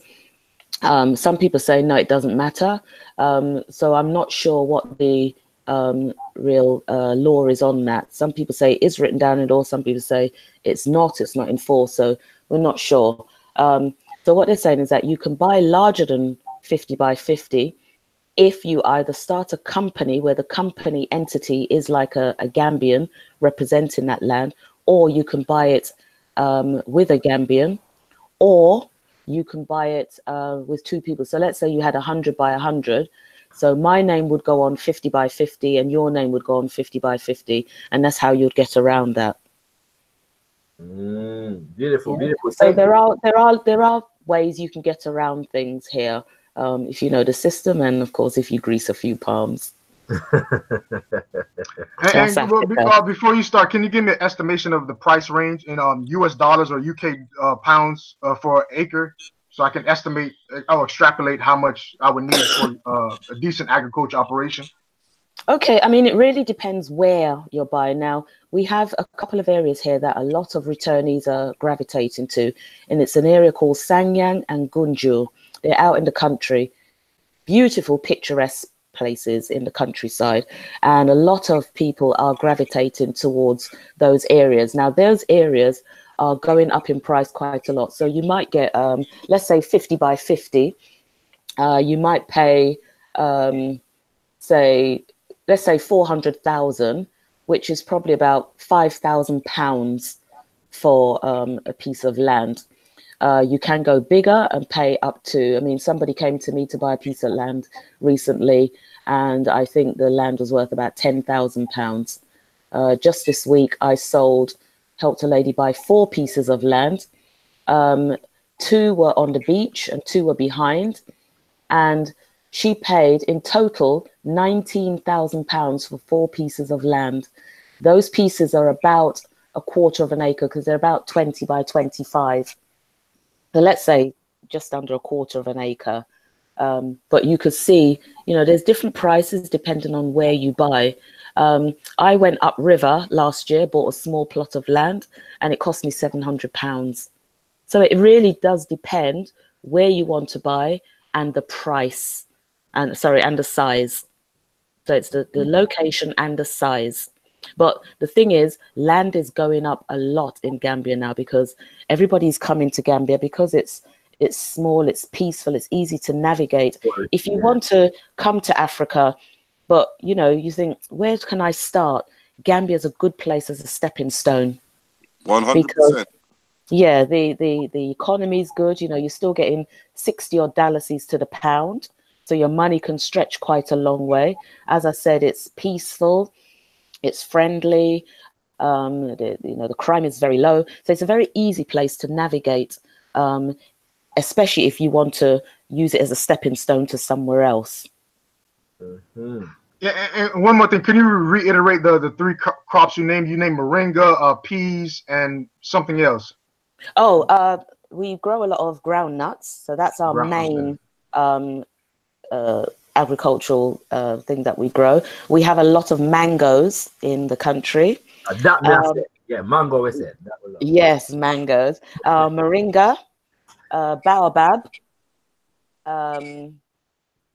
melons when the season is in. Oh my gosh, you just can't go around Gambia for melons. It's just crazy, absolutely crazy. In terms of agriculture, we do grow a lot, you know, cucumbers, tomatoes, lettuce, so many things we grow here. But we haven't got our processing and exporting down to a T yet. Now, look, mangoes, when it's mango season, where I live out in the countryside, mangoes are just dropping off the tree. There's so many mangoes. And cashews, where I live, there's a lot of cashews as well, because I live with around the Manjaco people, and their main industry is growing cashews. And, you know, with so many cashews, they're just dropping on the floor. Now, really, you know, you've got the fruit and you've got the nuts. And the fruit, you know, I juice it, I eat it, I do all kinds of things with it. But if we can find a way of processing these things, that we can have an export market from Gambia, made in Gambia, processed in Gambia, you know, the machines are in Gambia, that's Pan-Africanism, that we are in control of our own agriculture, our own food, our own exporting, our own importing, and then we'll have trade. Okay, yeah. Before you go and Dr. Kambon takes over answer his question on the Ghana side of it. What's the problems with the exportation? Because you said that was kind of going to be a hindrance. So can you explain more on that part, the exportation of it, of the goods that you grow on the land? Is that to me or to? Yeah. Dr. Obadele. So you specifically. Okay. Yeah, I mean, I think because we haven't got any processing plants. However, there is a Brazilian man here. And let me just give you the context. He has a mango and I think a tomato processing plant. Now, this man by himself is contributing 3% to the GDP of the country through his processing. And he sends those mangoes and tomatoes, etc., you know, to wherever he's sending them. He employs, I think he's up to maybe 3,000 people at the moment, last time I checked.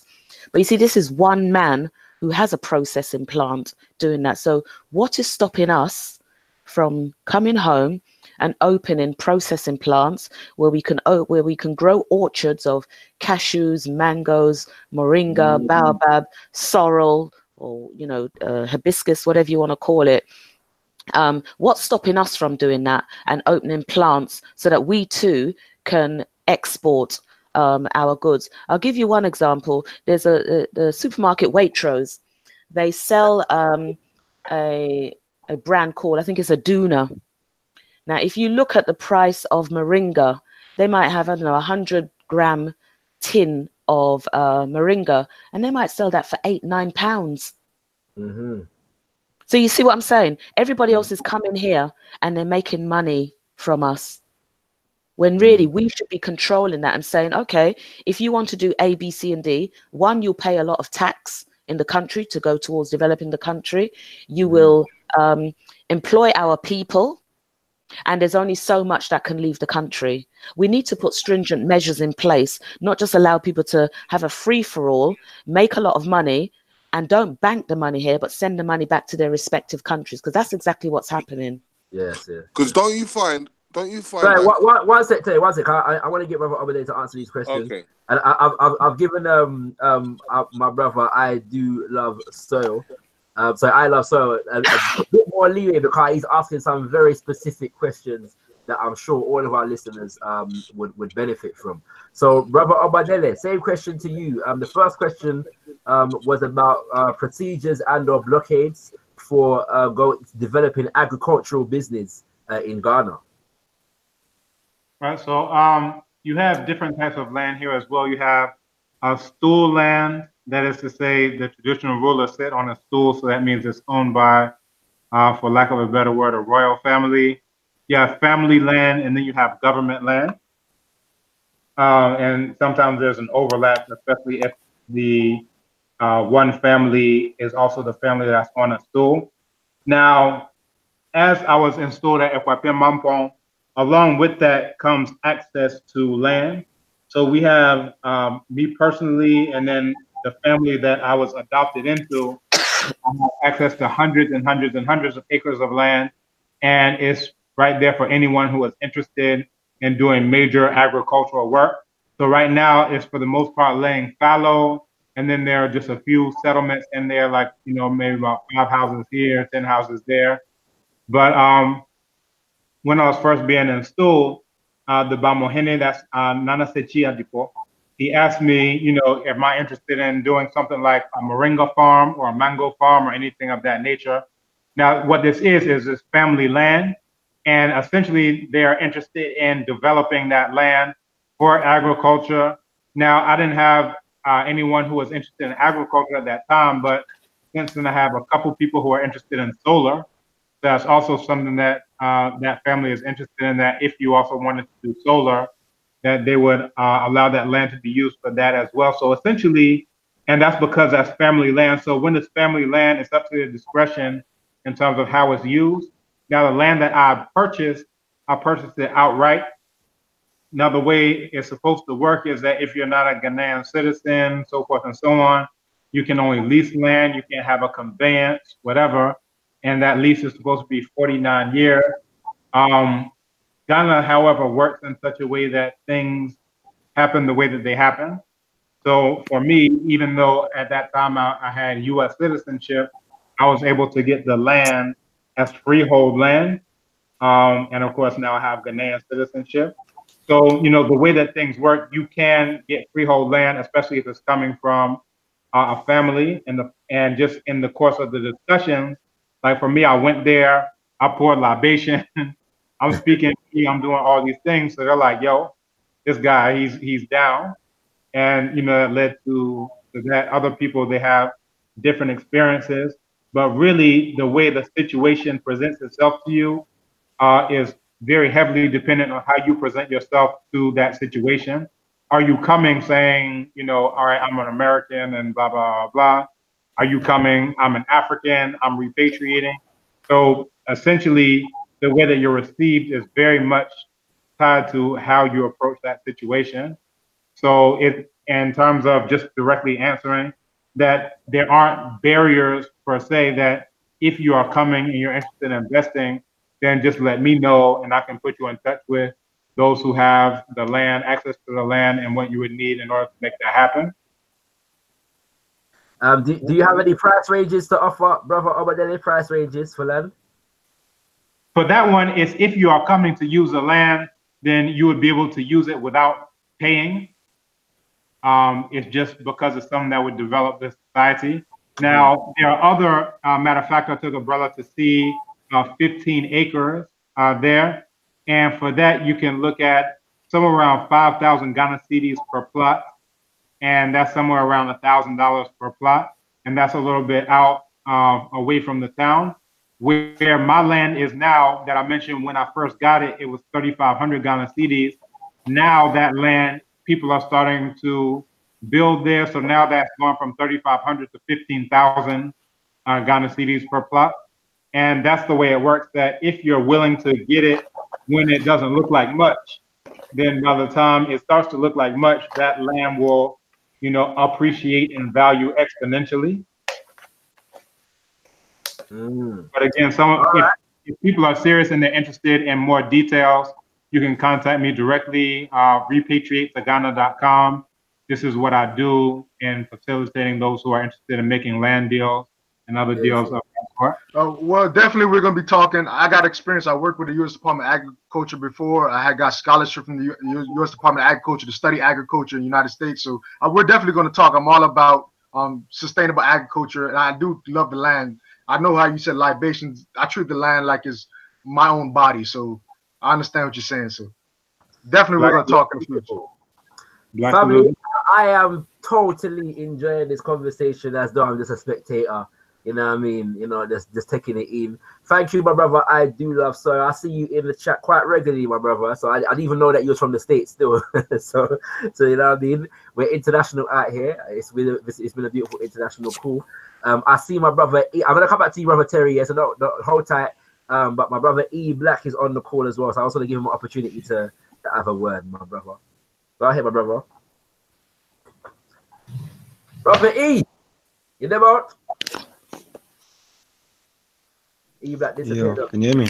Yeah, I can hear you now. Go on. Yeah. My bad. I'm just getting into mute. Yeah, man, I'm just enjoying the conversation. You know, the ones there. I think it's really cool to what the brother was saying about the different types of land, and also the sister in terms of citizenship and being able to acquire land on freehold, because that leasehold situation is not a good thing long term, right? But yeah, man, I'm just soaking in the conversation, man. It's pertinent information. Yes, sir. Yes. Terry, yeah, something that you wanted to say. Say again. No, Terry has something that he wanted to say, but it looked like him gone. No, I'm not gone. I'm not gone yet. Yeah, Nah, it's just I'm just building upon that, because, as I said to you, the reason why I mentioned the Queen of Republic of Congo is that we're moving in a form of a Pan-African movement, and that even when the sister was talking about the Brazilian guy, I just come back from Brazil, and the two things she mentioned is what's in demand in Brazil. So when you're even looking at things like the cashew nut and you're looking at the fruit, they are the fruit juice itself is in a massive demand, because they have a thing what they call soca, and the soca is having fresh fruit and they put sugar in it, and they love their juice. It's not music, Terry. Huh? When they say soca, it's not music they were talking about. No, it's not music. It's called fruit juice. Cool. Yeah, so no, but in its perspective, as I said, I work in places where we do import and exporting, and what I've realized that the market itself, if you're into forms of trying to get things out, Gambia is one of the best places to get in things out of. So what we do is that we transportate things from Ghana, Nigeria into Gambia, and from Gambia we take it out into Europe, which makes it much more easier than if I took it out of Nigeria and put it straight to the UK, where we get heavily taxed. Can you hear me? Yeah. Go ahead, bro. Yeah. So in like, this is how we even import and export shea butter. And we get tons of it we send it into Gambia, because Gambia, one thing I've kind of noticed is that they tend to import quite a lot of stuff than to grow it themselves.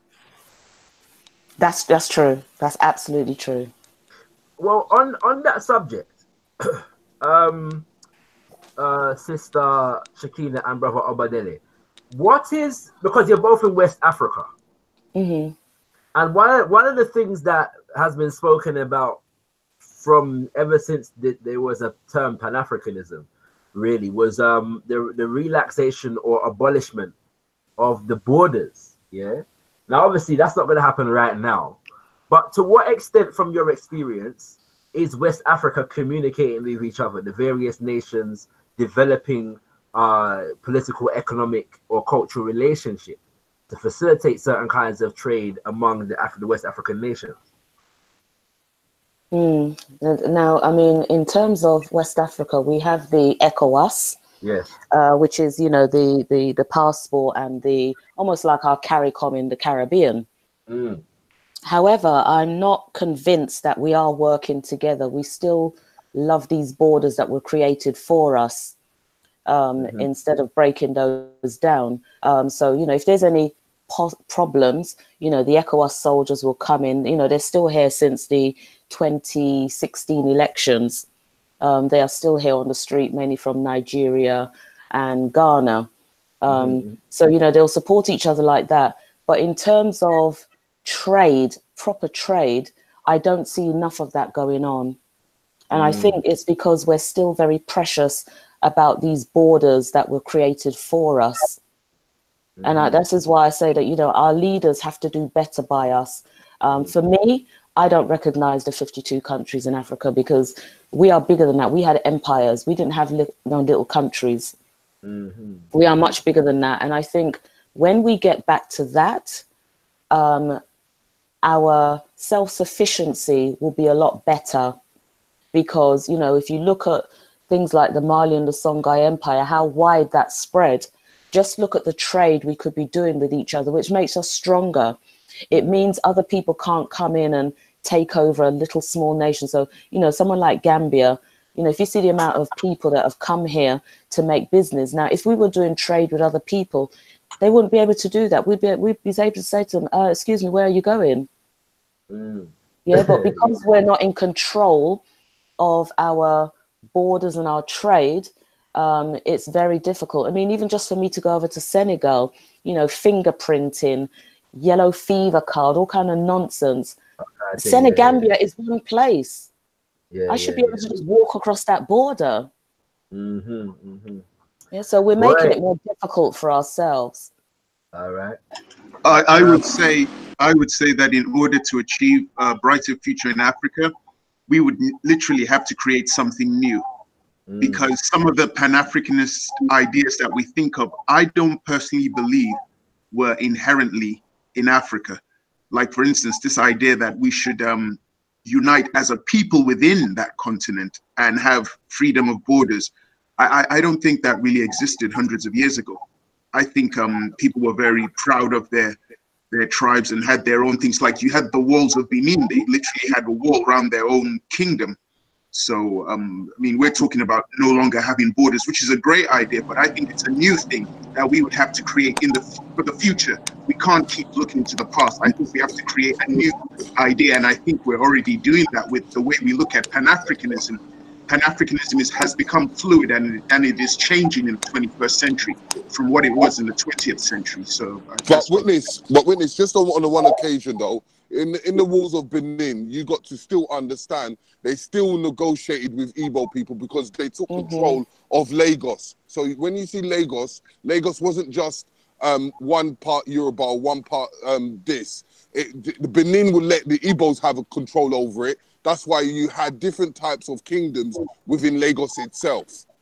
So the borders wasn't really there. The kingdom was just protecting itself from enemies. But other than that, it was open. That's why the British could able to come in and infiltrate. If I can just share something really quickly.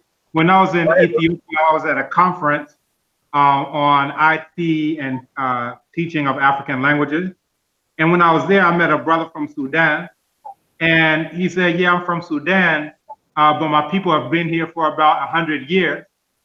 Before that, it was, we came from Nigeria, northern Nigeria. Now, my ancestors decided to go to Mecca on a pilgrimage. And on the way back, they just decided that they're going to stop in Sudan. There's a community here in Ghana called Kanda and Nima. And I know Yoruba speakers who have been in that area for over 150 years. They still speak Yoruba, they still eat moi moi, but they just move. If you look at the early 1900s, there's this documentation of the people of Congo who said that they used to be at a place called Kainga. Now, if you look on Google Maps, Kainga is in what's now modern day Chad. So they're talking about the ancient Bantu migration that they left because it started to be more desert-like. And that's how they came to what's now the Congo River. And this is thousands of years ago. So I think when we're talking about history, we have to put things in context to what point in history are we talking about? Because the point in history that we're talking about, the walls and all this, is a point where the Eurasians are already at our doors. There's already raiding of one people against another people. There's gun in exchange for the enslaved enemies of those people. And it's that lack of understanding that we're all black people and we have common white enemies. So we have to just look at that in context of, all right, you know, the walls since when, at what point in time? That one is the more recent phenomenon because we weren't always that's right. in that way. All right. Sister Shakina, right? I was gonna look the conversation. I was gonna try to end the conversation in about 5 minutes here, but my brother Scattered has just jumped in the conversation. So the 5-minute thing now go work. But I do want to. No, you can do 5. I was late. I'm sorry, I late to the party. It's cool. Don't worry. I have to give deference to brothers that Scattered. You know what I mean? So it's bliss. But I just wanted to check how long do we have with brother Obadele and sister Shakina. Don't feel obliged to stay any longer than you can. No, I'm enjoying this conversation, so don't put any time limits on me. You don't want to tell me that, sis. Yeah, it will be. Yeah. How long you got, brother, over there? Well, I'm cool. My son is on my lap trying to fall asleep, so I think I'm pretty much stuck in one spot. So I'm cool. Situated. I know how that goes, bro. I got a 9-month-old now. And on that subject, bro, we're gonna be. I'm just sorting out a couple of bills differently. But because we wanted to be raised speaking tree, so we're gonna be purchasing your 101 course soon, so that we can make ourselves fluent. You know what I'm saying, within the next year or two, so that when he just grows up hearing tree in the house, and being able to learn it naturally. You know what I mean? That's one of the things that we're trying to do for my son at the moment. That's black-tastic. As you know, I don't speak to my children in any white languages. We only speak African languages. I've never spoken a single word to any of my children in any white languages. So that's the rule of the household. Wow. Excellent. That's excellent. This might sound like a stupid question, but what happens when your kids want to go on holiday to America or England? You know, actually, my wife has gone back, and she's gone back to visit our family. Now, she doesn't have that rule, so she speaks to them to some degree in Yoruba, because I really am on her every single time she speaks to them in any white language, but they speak English better than most English speakers, you understand? So, my daughter, she does her research work. If you look at amakambon.com, AMAKAMBON.com, you'll see research projects that she's written in Twi, in Yoruba, in Wolof, in Medu-Neter, and then also in English. She has it lined up by different subjects. So, they do all of those. But for me, I said, nope, that's my role. We only speak in African languages. And we do all the different subjects in, African languages as well. So you can see some of those videos online. We're doing algebra in Yoruba. We're doing, probability using 5 divination chains, all those types of things. Yeah. And do you find it? Sorry. So just a quick thing. I'm just to say that I'm gonna facilitate another conversation with Brother Obadele on exactly what he just spoke about in terms of teaching science, maths, and them kind of things. Their technology in African languages. It's an essential aspect of our development. But yeah, go ahead, witness, and then I'm gonna come to Scattered. Thank you very much. I learned something about a year ago. I got into a big argument with an American, Black American, and he said something interesting which I never thought about in regards to the Yoruba language, learning it. It is written in English letters. So when you actually learn how to write it, you're writing it down in English letters, not actually African. And the person said that was kind of a sellout thing to do. And it never occurred to me for years till I had that debate or argument with him. It is written in English letters. So I thought, is it possible to learn an African language without using English letters from a Pan-Africanist point of view? Interesting question right there.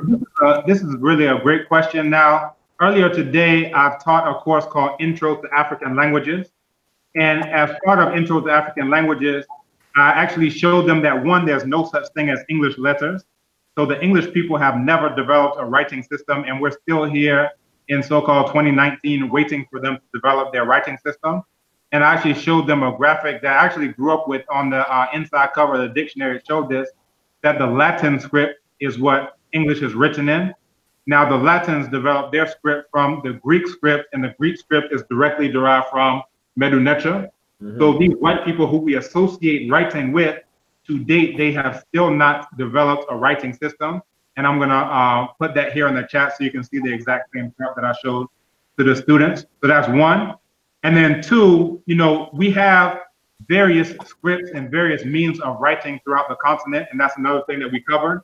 So not only Medu-Neter, we also have Meroitic, we have Ge'ez, we have Nsabidi, we have Mende script, we have Vi, Inko, and so forth and so on. So all of these are writing systems. So when I was doing my survival training, we had to do, and this is in the US, we had to do our manual, basically like a diary of what went on with us each day. And what I decided to do is write my diary in Chi, but using Medunecha, right? Because the idea, if we're talking about security, one, this means that whoever is trying to decipher what I've written down, they would have to, one, know Chi, and then they would have to understand the Medunecha words that I was writing it down in. So when I gave my report, I gave the report orally, just reading through what I had written in Chi, using Medunecha letters. So these are options. We can also write in our own systems, in our own writing systems, but to do that, that means that you have to take the step to actually learn that writing system. Yeah. You know what, brother Obadele, you have a homeschoolers thing going on as well, right? Say it again? You have a homeschooling system going on there as well, innit? Yeah, so we homeschool our children, and we have a network of various people who homeschool their children. You can check out that site, Abibi Fahundia Disbiabia, and that translates to African Liberation School in the Chi language. So, you know, with that, that's what we do, is that we expose the children to things that they would not get otherwise, such as this type of information. So when I'm showing them that these white people who they associate, and I just posted that image here in the chat as well, that the white people who we associate writing with have still not developed a writing system, the students are mind blown. And I'm like, don't you think you would do better at writing if you knew that your ancestors invented writing? And not only that, that the white people who we associate writing with have still not invented a writing system to date yet. That it's just, you know, it really lets us know how upside down, inside out, and backwards we are in terms of our understanding. Yeah, man. Well, I'm like, the more I'm hearing is that the more my repatriation agenda is kind of fast tracking, because that's the kind of school I want my son to go to. Yeah, you know what I mean? Man learn 5 different African languages just through his education. That's madness. But yeah, Scattered, my brother Tahaka. Oh, brother, how you doing? Yeah, I see your political comments in the chat still. Respect, you know what I mean? You don't know. That's okay. You know what I mean? I'm seeing it. Sure. No, big up, Sister Kushti. You don't know. I see you, sis. But yeah, go ahead, bro. Yeah, man. You know me, man. Whenever I get my chance. it's all good, bro. It's all good. You got a love song, I love all the other empires too, Mali and Ghana and everything, man. You gotta love all the empires. I have to say, big respect to everybody on your panel once again. It's been an amazing show. A lot of learning, a lot of respect. I have to say, obviously, Tenda Amare, for the African Spiritualist channel. And I also have to say, mashallah, myself to protect myself from jealousy, because goodness, Dr. Obadele and Sister Shakina are living the dream right now. Like, I heard the brother talking about up in mountains, looking down on clouds, clear oxygen. I'm just like, sorry. And also speaks 5 languages, and all of them African. I'm like, yeah, like I'm trying to keep the jealousy back here, because you like. Everything is beautiful. Like, it's amazing to see. And obviously last week on my show we had the discussion, ShakaRa, about reparations, and I came from the perspective of that it's a very difficult thing to do, and we should be thinking about building up first and then returning back. To the brother and sister talking and having to have their experiences, I'm seeing that there's definitely a clear pathway that it's actually a lot easier than I thought for a lot of people to go back. At the same time, I think brother and sister have highlighted a point that I suppose I was trying to make in terms of doing the groundwork and having the skill sets and knowing what you're going to be able to bring back to a country, not just going back with a sort of rose-tinted, back to the motherland idea, but actually understanding the role you're going to play in that motherland and what you can contribute and how you can affect the society around you to encourage continuous growth and promotion and a return to African-centeredness for the people on the continent who might have been moved away. I mean, I found it interesting that, the brother was talking about, they wanted to dress in a suit and stuff. He went back to Africa, but they wanted to dress in a suit and not necessarily in the cloth and so on. So I think, there's definitely a lot of work to be done in the terms of promoting that sort of African centeredness, even on the continent. So, so there's definitely a place for for people like the brother and the sister to do that, and I definitely look forward to repatriate. I'm like Sister Shakina. I'm definitely not looking to retire here in England at all. So definitely looking at options and places around the motherland where I can return to, and the sooner the better. But yeah, I think as a community, yeah, it's definitely something like we need to think about doing as a group, I suppose, as well as set up networks for people who might not even necessarily want to return back. How can we now start trading directly with the brothers and sisters that we know who have gone back to Africa across the diaspora, so we can create a big network and take advantage of all the different places where we are. But yeah, I mean, I want to say respect to everybody, man. Love. Give thanks for that contribution, Scatter. And you kind of preempted my next question, which I'll put it to Shakina and Brother Obadele first, but then I'll open it to the rest everybody wants to answer.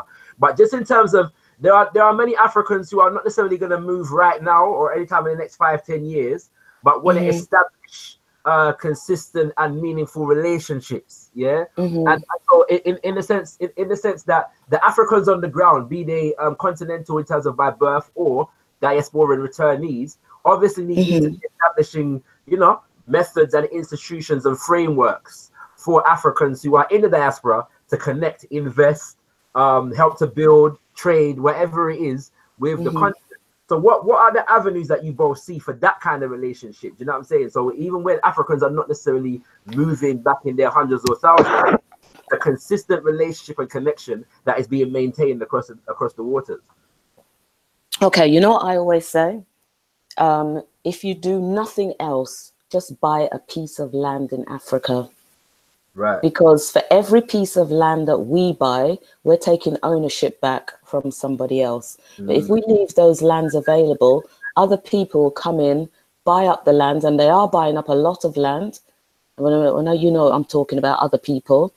Yeah, and our people are not coming to do that. So even if I had the back and forth for 12 years, but I kept that connection. Every holiday I got from work, I was on the plane to Gambia, building up my network, learning things that I needed to learn, picking up bits of the language, traveling on bush taxis and gilly so I can hear people talking, so I can learn a bit of the language, etc. And just keeping that connection going, and going to see my land, again, pouring libation, all sorts of things, because it's about that connection. When we come home, we are returning back to a place that our ancestors probably didn't believe they would return back to. When those ships were leaving those shores and they saw the African shore disappearing, and when they, landed somewhere, they never thought they would return. But it's possible that we can return and bring them with us.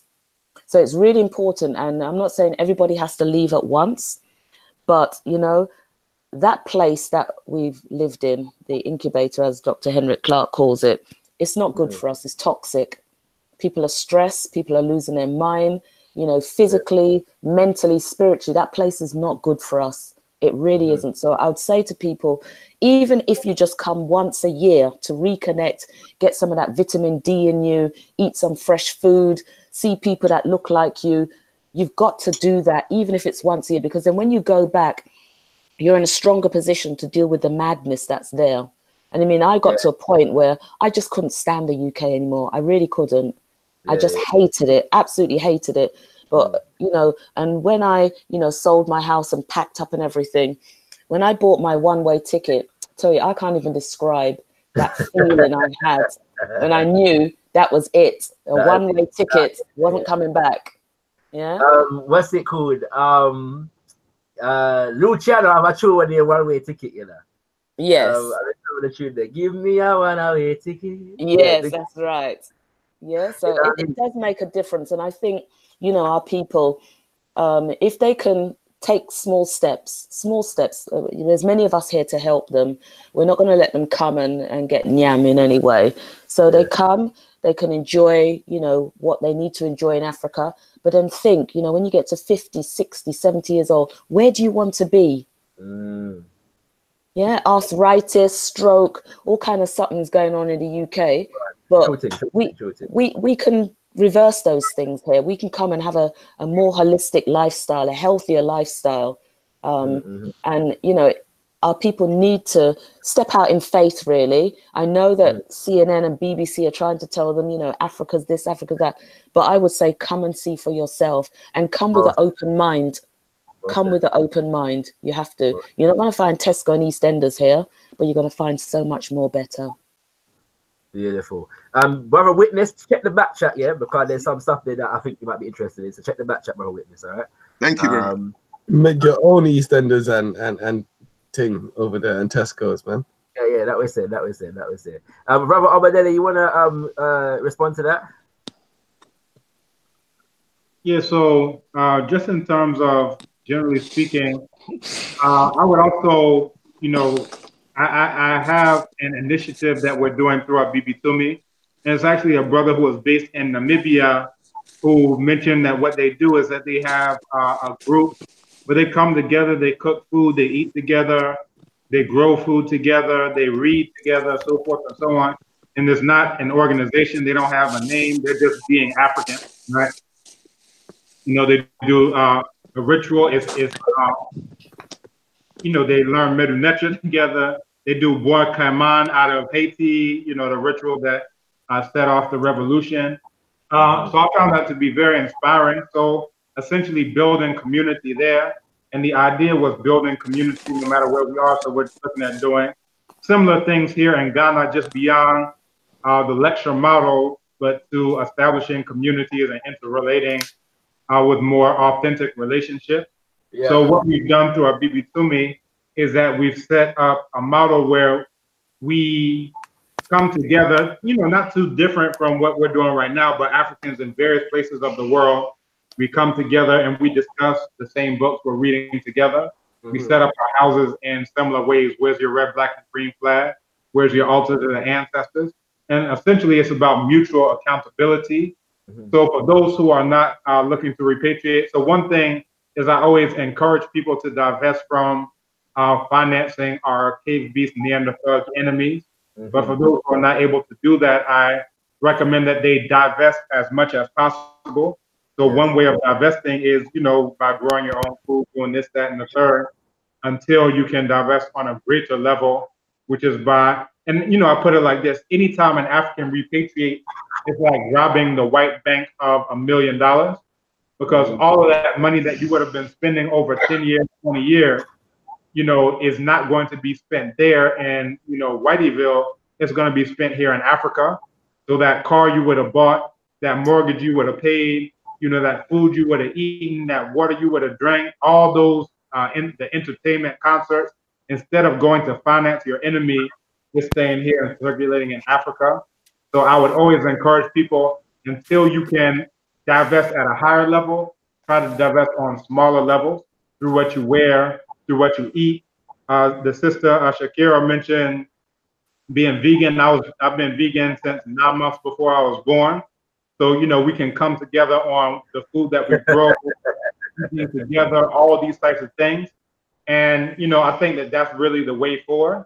And, you know, I was talking to the brother out in Namibia the other day, and I was saying, I really don't see a way forward in terms of what I call weekend Africans, right? So I use my African name on Saturday and Sunday at the festival or at Kwanzaa or whatever, but all the other days of the week, you know, I'm Harry McGillicuddy or whatever.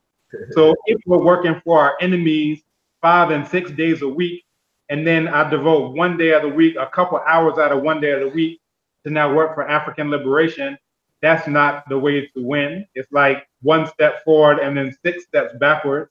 That's not going to get us towards victory in African liberation. So we have to do better. And one way that we can do better is through repatriation. And until we can get that, we can, you know, downsize, as my father says it, and, you know, work on supporting African people more. Beautiful, beautiful. You know, I want to ask though, yeah. So in recent years, there's been the Gambia Roots Homecoming Festival, and this year is the year of return, yeah, in Ghana. I want to ask about the relevance of these festivals to Gambia and Ghana respectively, and the diaspora in general. Like, what do these festivals and this year of return, what does it represent? What opportunities are being opened through Roots Homecoming and Ghana Year of Return? Is it more hype than it's worth in terms of the substance that comes with it, or are there genuine things and opportunities and avenues open to us through these things?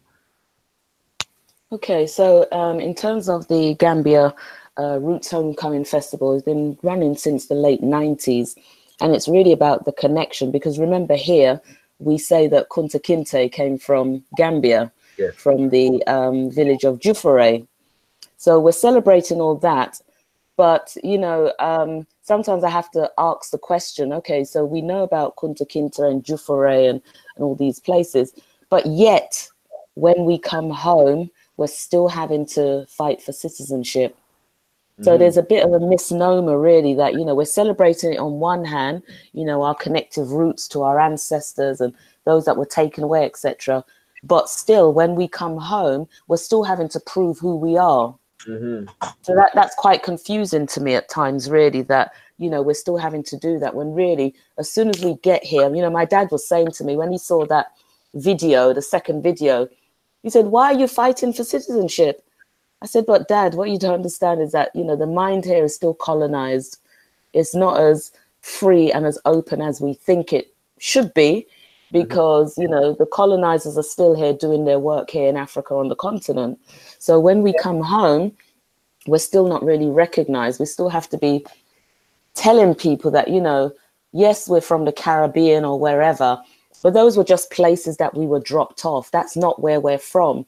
I mean, sometimes I'll get things like, you want to be African? No, I don't want to be, I am. Yes.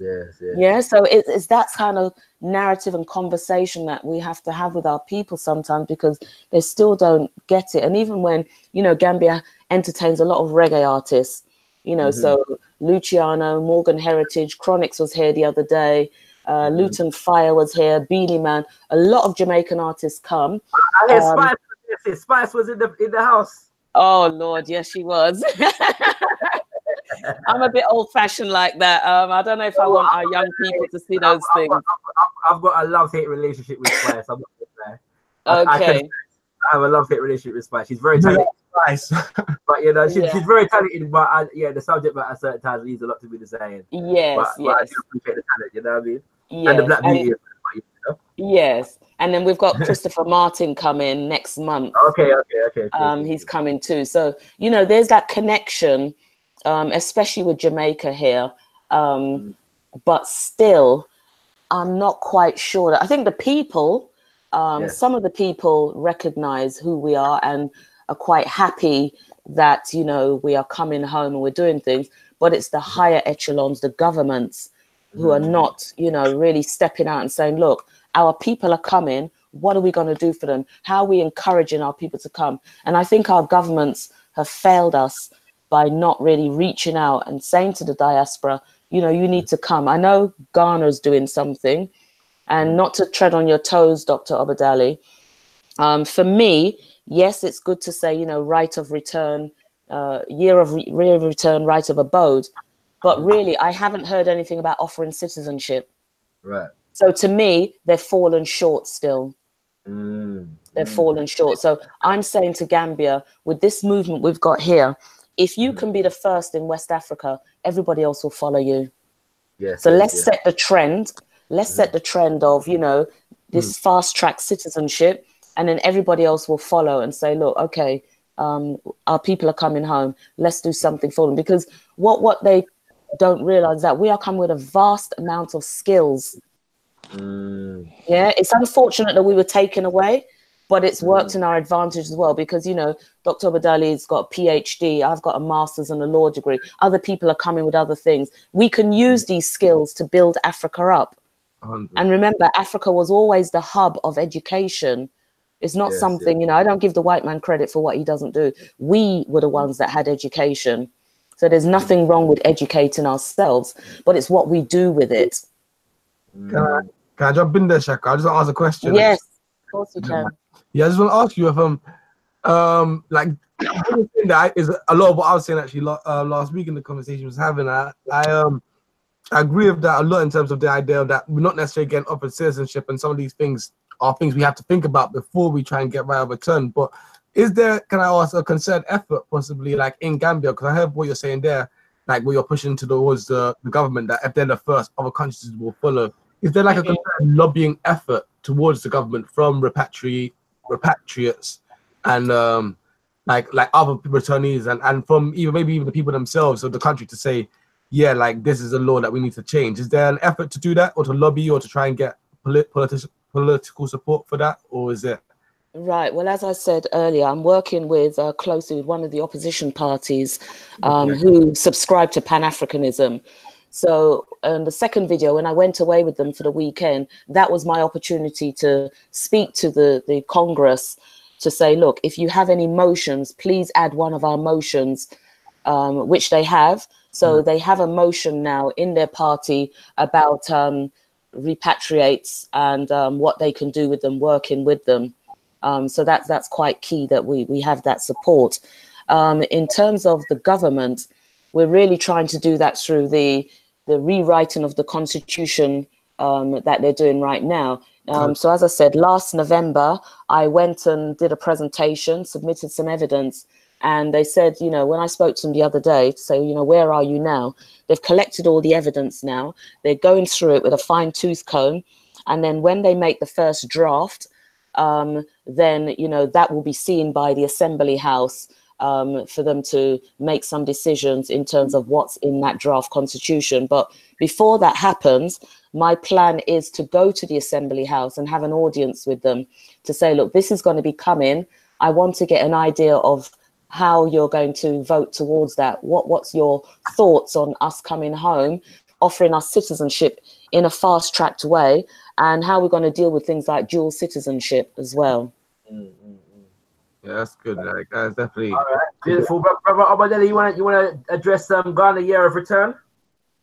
Yeah, I actually gave a talk on this Year of Return. One, I dealt with this idea of 400 years, this 1619, and how that is a massive fraud because you had Africans being enslaved in 1445 by the Portuguese of Cape Verde. You had African revolutions in the early 1500s, 1526. You had the rebellion in Spanish Florida, 1570. Gaspar Yanga, 1603. You had Palenque in Colombia. 1605, you had Palmares in Brazil. So you had all these Africans, over 500,000 Africans enslaved before 1619, including some who were in Spanish Florida, which is now part of the United States. But because that wasn't a British colony, they say 400 years. And then they link it to this whole biblical thing. And I gave a talk this past Thursday on what was Israel in relation to Black people, according to primary source text from Kemet and elsewhere. So that's one. And just in terms of the citizenship, on 6 March, which is Ghana's Independence Day, the president was quoted as saying several diasporans of African descent, and it should be a few hundred, who have lived with us for many years, will, as part of the Year of Return, receive the long-awaited Ghanaian citizenship.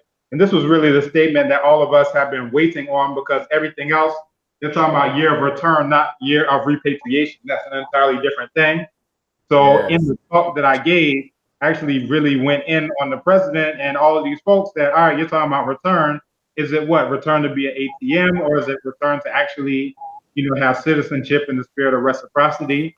So, you know, I'd like to think that my talk and those of others who are constantly on the government, constantly agitating, you know, has hit some ears.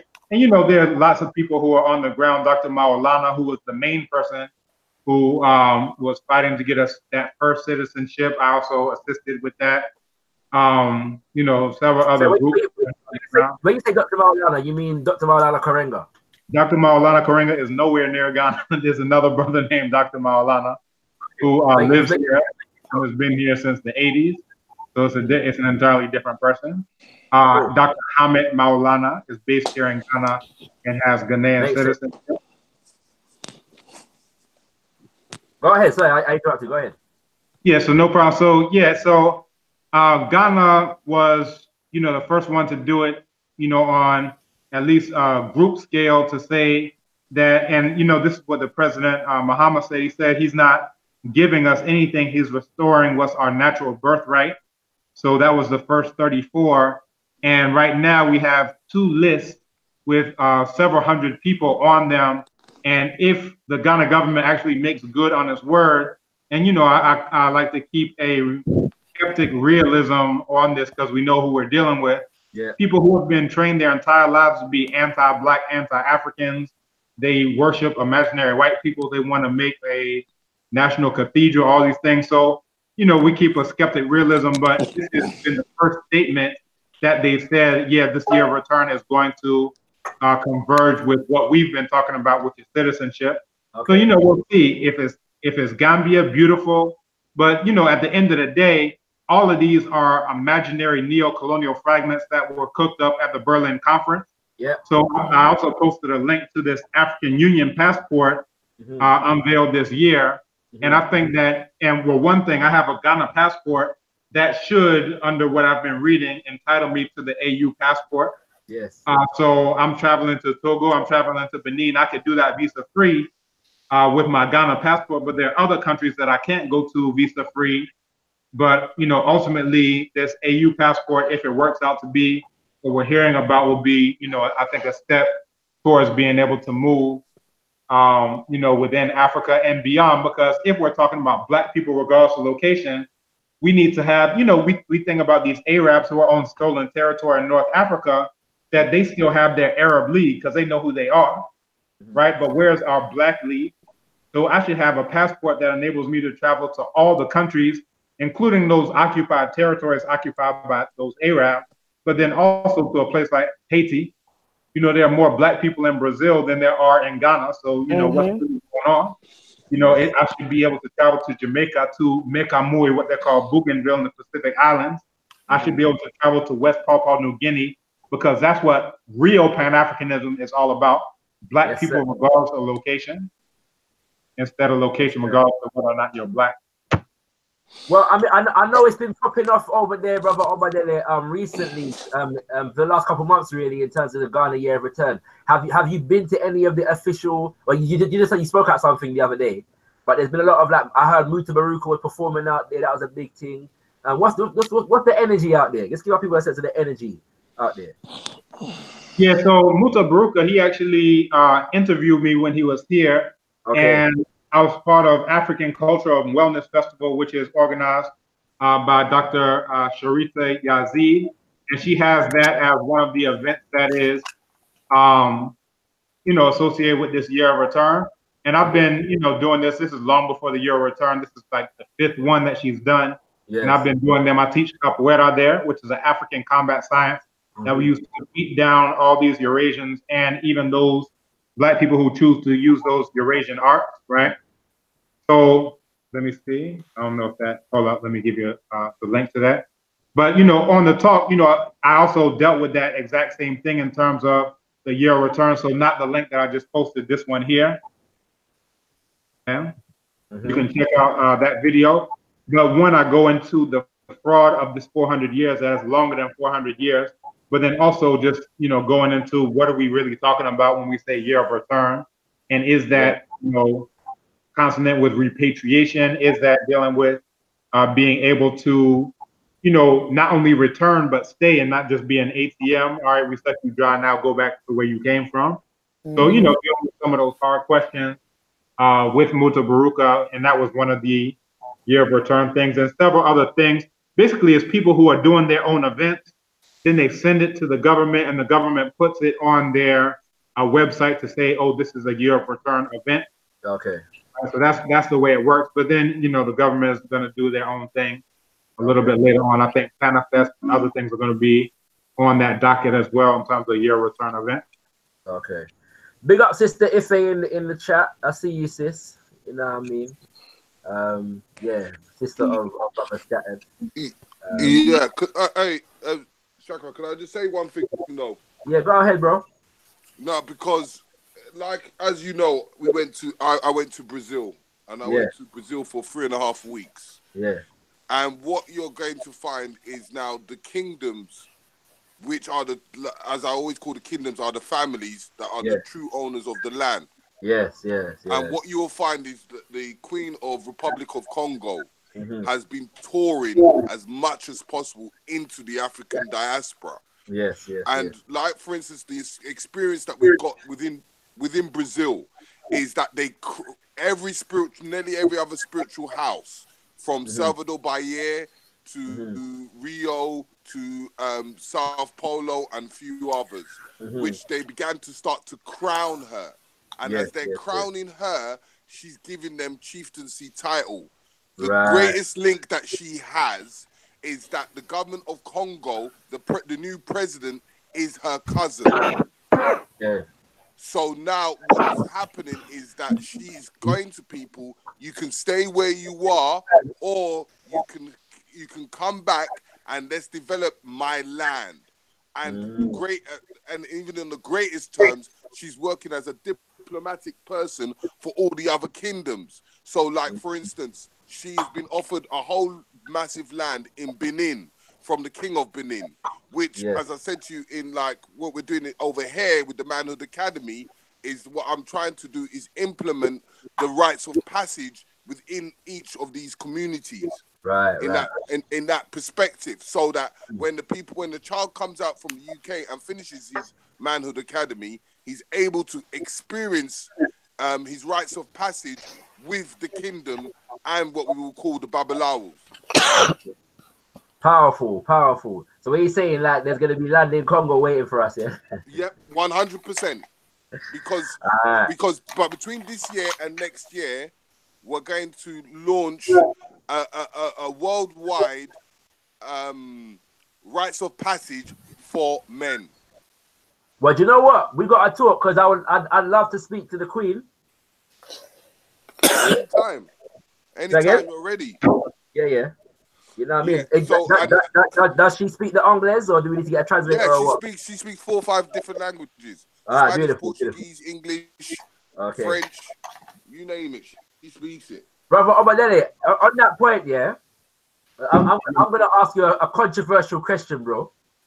It's not really controversial. It's only going to be controversial because I'm speaking to you. But because I'm obviously, as I said to you, I'm trying to learn tree. I started learning tree years ago. I was in a relationship, and the relationship ended, and the lessons ended with the relationship. So we haven't got back on track here. But at the moment though, as well as tree, I'm trying to learn French, mostly because I'm connecting with brothers and sisters who are organizers, who are in France, but they're also from the continent, and have links to the continent. As you know, a significant amount of the continent speaks French, Now, colonial language, we know, but unfortunately, because of that fact, it has practical use, as in our present reality, communication purposes. For example, you've been to Benin. I don't know if you're familiar with the work of Brother Kemi Seba. Of who? Say again. Say it again. Familiar with the work of who? You've been to Benin, but I'm not sure if you're familiar with the work of Brother Kemi Seba. Is that the Songhai? No. Kemi Seba is a brother that's been campaigning against the French currency. No, I'm not familiar with his work. Okay, all right, you have to get familiar still. But yeah, so what do you think of in terms of repatriating, learning one of the practicality of learning as well as an African language, one of the colonial languages for the sake of communication? Yeah, so for me, I would always recommend that you learn an African language.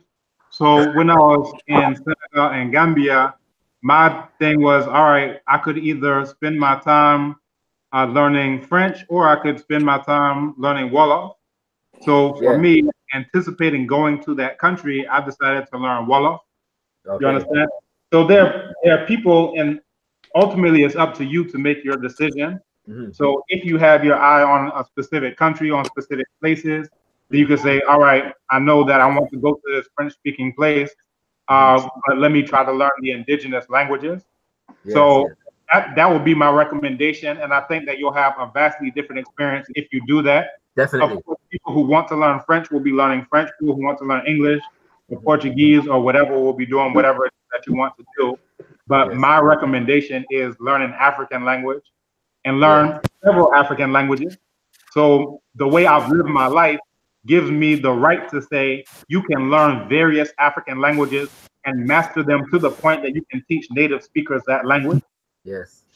Because again, in neo-colonial Africa, and you know, when you put Brother Terry on, you said you were quizzing me. I was actually quizzing him because I was like, just because you're ethnic Yoruba doesn't mean that you speak Yoruba and you understand Yoruba. Now he said, yeah, I speak Yoruba, and I was like, okay, that's cool. But you were like, you're putting me on to have him quiz me. I'm quizzing him. Yeah, most there. Because I was being cheeky, brother.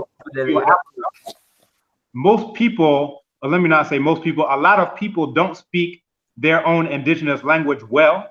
So if you start to ask them philosophical questions in their African language about the origin of creation, then they are lost. If you want to have a conversation without them putting at least 5 English words in it, then they are lost. They cannot do it.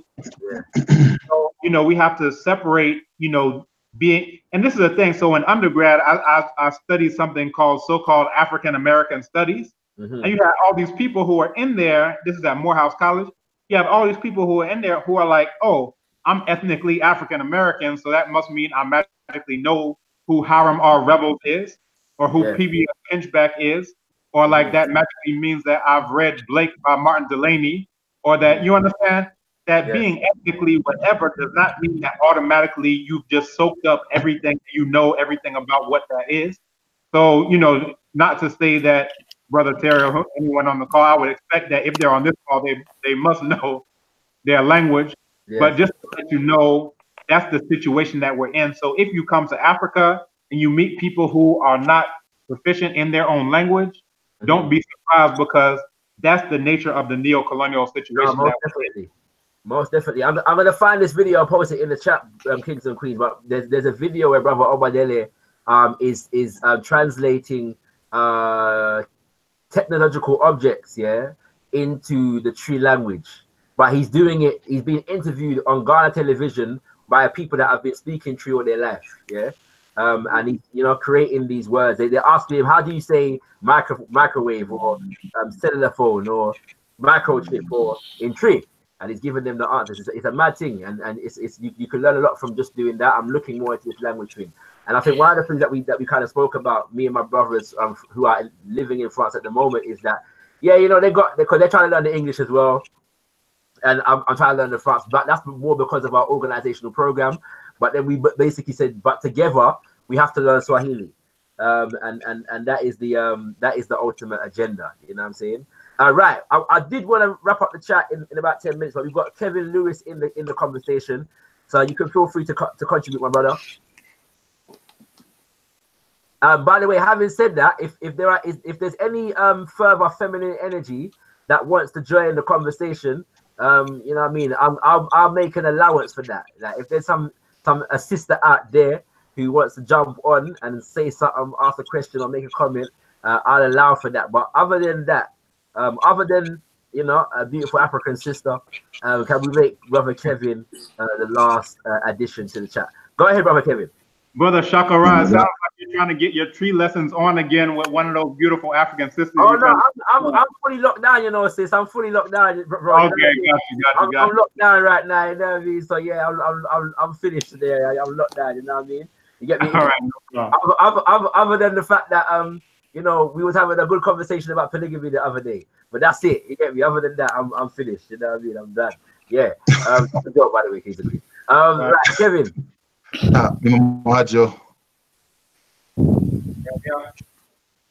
What to say? Boko. So this is Kevin. I'm actually one of the administrators. ShakaRa, I was on the other day when you had the Maurice Bishop on, and I actually took the Tree languages with Dr. Obadele Kambon. Oh yes, I remember you commenting. Yes. Greetings, my brother. Yeah. So yeah, it's very important. I'm listening to the conversation about the language, right? Because I had another conversation, you know, and for me, I took the Tree with Dr. Kambon. I took a Wolof. I'm actually studying Medu Necha right now on our site. Okay. So what I'm finding is that just the cultural understanding that we have and the very limiting in terms of expressing our African spirituality or African worldview in any Eurasian language is really strangles us. So this is why we don't have true education in our schools. We have what we call schooling. Yeah. So I very encourage people to join the African languages and learn, because it will open up your idea into just a deep worldview. And one point, for example, I work here in the States, and I have a sister who's from Ghana, and immediately I started speaking Tree to her, and her first comment to me was, "Why are you learning Tree?" Yeah. So it's kind of shocking to learn, but it does break down a lot of barriers in terms of the miscommunication between Africans on diaspora and Africans on the continent. When you learn the language, it opens up a lot of doors. So I just want to contribute to that. Absolutely. But learning the language in the States, yeah? Because you say you're learning Tree and Wolof. Wolof, Chi. I started the Yoruba, but I'm learning Medu Neter as well. Are you finding it? How are you finding it to learn all of those languages together? Well, I find it, once you learn one and you understand the thought process of Africans in terms of their worldview and how they express themselves in their languages, I find it easy to learn another one. Learn the other one, because I hear that it's funny, you know, it's one of them things, because I've been a Pan-Africanist organizer all of my life, and the issue of learning an African languages has always been on the agenda. But it's one of them things that we haven't instituted enough in the community. You know what I'm saying? Having said that, there are a number of African language schools developing at the minute, which is a beautiful positive thing. But it's just one of them things where, as a community, we haven't developed it enough. So, it's in the sense that those of us who do speak an African language, let's say an African language, don't often always get the chance to use it in the community. You understand what I'm saying? And so I was wondering about that. How often do you get to use the language in your living environment? So I kind of seek them out, right? So living here in New Jersey now, the interesting thing is that I have a sister that I used to work in New York, and she's actually Ga.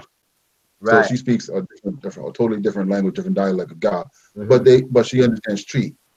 So what she would do for me is she would not speak to me in English at all. Yeah, but then, of course, we have on the bb2me.com, we have people from all places in Africa where we come together and you can live chat. You know, you can type to each other, you can talk to each other, communicate to each other, to create that virtual context where you have to use the language. So that's another way to do it as well. Beautiful. Well, as I said, you know, you're gonna see me on bb2me.com soon. You know what I'm saying? As soon as we sort out a couple of things. But yeah, my son will be raised speaking Tree. I'm determined about that. You know, we have to just correct. You know, sometimes what certain things are not necessarily corrected for one generation, we have to correct it for the next. You know what I'm saying? Here's another thing I can add too, is that it's not enough. So what we find. So we're trying to get every single African language represented on bb2me. So what we found is that you will have people who will teach the language, but they won't teach the language from a cultural African worldview perspective. And you might get the people from Peace Corps that might teach you to speak the language, but they're not bringing to you the cultural connotations that come with it, just the African worldview in terms of they might teach it from you're disparate from another language. So what we learned is that we learned the thought process that goes into our creation stories, our everything has a cultural continuity across the continent. So once you learn one language, you'll know that this is not something that's isolated in Tree. You'll find the same concept in Yoruba. You'll find the same concepts in Kikuyu. So from that point, it's very important to seek out the people who have that cultural background. Definitely. Thank you for that contribution there, my brother, and thank you for joining that conversation. Sorry, the feed on the Grenada Revolution the other day. You know, we're just trying to educate. You know, we have to remember these events in our history. You know, there's so many lessons to be learned in so many different ways, and what I'm particularly motivated by in terms of Grenada is the systems of government that they were developing, because when you look into it, it's so very African centered. And there are levels to which they would have been aware of that when they were doing what they were doing. You know what I'm saying? Some would have been aware of more than others. but it just goes to show that you can take the African out of Africa, but you can't take Africa out of the African. And even as much, you know, we're gonna some people will give the credit to Marx, and Engels and Lenin and whoever else and Castro. But when you look at it, you know what I'm saying, they were in the process of developing things well beyond anything that you would read in any of these individuals. So actually, you know, you bring that point up about the African communities. We watched a documentary recently by Dr. Kemet Shockley. He's a professor at Howard University in the States. Yeah, I'm familiar. They did a documentary called Humanity, Community. It's about the Palenque in Colombia. And he did the interview, a documentary, and it goes into the interworkings of how they structured their community. Now, the people themselves say they come from the Congo. Right. Angola and the Congo. Now, they structured their community. Now, in 400 years of existence, they had 3 violent crimes. Wow. There's no police. That sounds like madness to most people, innit? So we give thanks for that contribution right there. Right, family. It's looking like my potential second wife is not jumping on the chat. So we're gonna wrap up the show. And yeah, what I want to do though is make sure that brothers and sisters know how to contact Sister Shakina and Brother Obadele. You know what I'm saying, in terms of their work. So Sister Shakina, if you go ahead and let people know how they can contact you, and if you got the website, the web address for the African Diaspora Returnee Association, let people know. I know it's not up yet, but if you bought the domain name, then let people know and they can come up to it later. Yeah, we haven't done that yet. We're still in the early stages. We're just navigating the write up on it at the moment. Well, that's my job, right. But we're hoping to do that soon. But there is a Facebook page, the African Diaspora Returnees Association, and I try to update that as much as possible so that people know what's going on. But if people want to contact me personally, they can email me on Nubian544 at AOL.com. I'll repeat that, Nubian544 at AOL.com. All right, beautiful. Sister Iffy, what are you talking about? Who's a married man? I'm confused. There's some love connection going on in the chat, or some potential love connection going on, or some intended love connection going on. I don't know if yeah. I don't know if Obadele is looking for a second wife, You have to talk to his queen about that still. You know what I mean? The discussions are ongoing. Indeed. All right, well, we'll see what I'm going. Her interest in re-Africanization goes only so far. Once it gets the de-whiteization breaks down. Indeed. I totally hear that. I think that's the case for a lot of people. So what I mean, we'll move on from there. But you know what? No, bro. I would love to talk to the two of you at some point though, as a family, to have a family conversation. If you would be open to that. Yeah, that'd be cool. That'd be cool. What I mean? The reason being is because I feel like the family perspective in terms of Pan-Africanism and activism and liberation and them kind of things there is one of the most underappreciated aspects of it. And I think that you've obviously established a very viable working and functional family structure with all the things that you're doing. So it'll be beautiful to really present that to the world. Yeah, definitely. I would be open to that. Now, real quick, even when you mentioned that you were going to do this, and I think we're streaming live on YouTube, right? Yes, indeed.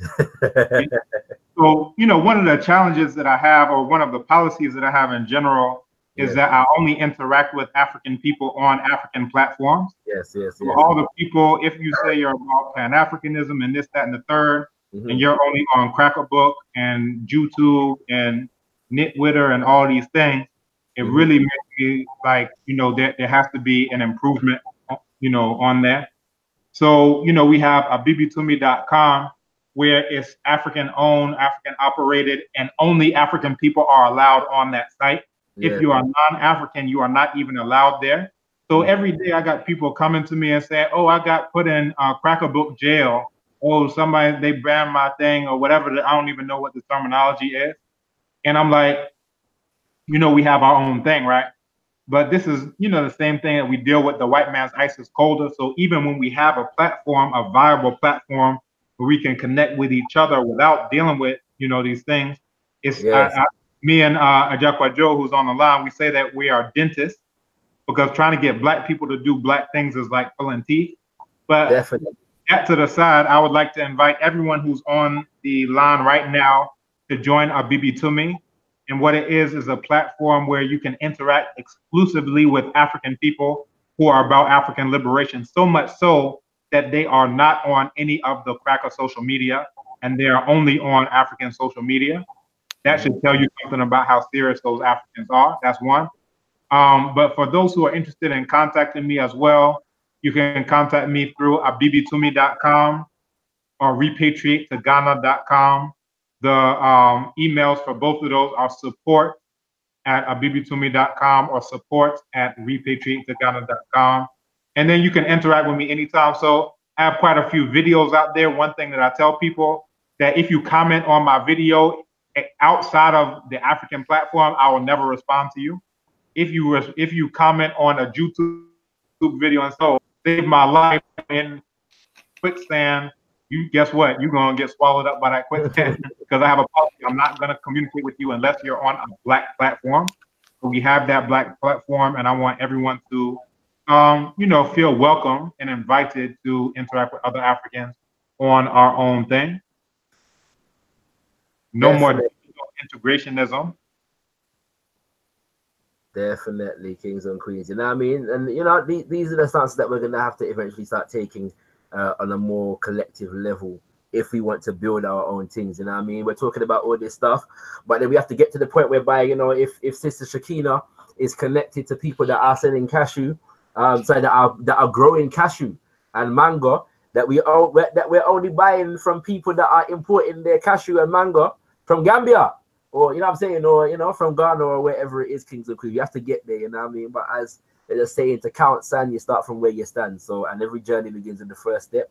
So we're gonna walk towards those stages of development, kings and queens, from where we are at, whilst we are educating our people about the possibility, of you know, walking with us towards these destinations. I just want to thank Sister Shakina Chinedu and Brother Obadele Kambon for allowing me to facilitate this conversation. It has been a powerful one. I'm sure the listeners have enjoyed. I do want to say, like the video, kings and queens, and if you have enjoyed the conversation, give me a 9 in the chat at Awesome Red Black Green. Let me know that you've enjoyed the conversation. Show your love for Sister Shakina and Brother Obadele Kambon. For those who are awaiting me to reschedule my conversation with Professor Kwesi Pra, I am trying, kings and queens, so do stay tuned. Yeah, we're gonna try and bring that to you soon. Yeah, Professor Kwesi Pra, powerful elder linguist in our community, doing some serious work in terms of Pan-African language development. But either way, we will be speaking to Brother Obadele Kambon soon on the issue of languages and language development in Africa. As you can see, he's an African language master, kings and queens, and so we're going to be developing that with him as well. All right, this has been once again a beautiful conversation. Do subscribe to the channel and stay tuned for more on African spirituality, Pan-Africanism, and all things blackity black, because that's how we do it around here. I want to send a special shout out to my brothers and sisters of Constructive Convos. Do subscribe to Constructive Convos, on YouTube. This YouTube, Constructive Convos, every Monday from 9:30 p.m. UK time. There is a conversation being had, you know what I mean? And any of my Constructive Convo brothers and sisters, feel free to leave the link in the chat so that people can, go and subscribe to the channel. Bigging up all the people that joined the conversation. Bigging up my brother Scattered. Bigging up brother. You, I'm seeing Kevin here, but I heard I heard an African name a minute ago, so we're gonna discard the link. Quadjo. Right, my brother Quadjo. So that's who. Yeah, and bro, change that name on the thing. You know what I mean? Because it's causing confusion. I'm joking. But yeah, brother Quadjo, brother Terry. Brother Witness, and Brother E Black joined us as well. You know what I mean? I do appreciate the interaction. We will be back to Kings and Queens very, very soon, addressing more of said issues. I've just enjoyed the conversation. I look forward to seeing you all on the continent of Africa very, very soon. Uncle Justin Neb, life, prosperity, and health, as spoken in the ancient Kemetic language. Tendai Mwari, we give thanks unto the Most High, Mother, Father, Creator of the universe, as spoken in the Shona language of Zimbabwe. African power for all African people. And in fact, to close the show, I'm going to get Brother Obadele to say African power for all African people in Tree. Go ahead, bro. Abibi tumi ma abibi fonyina. Abibi tumi ma abibi fonyina. There we go, Kings and Queens. Tendai Mwari.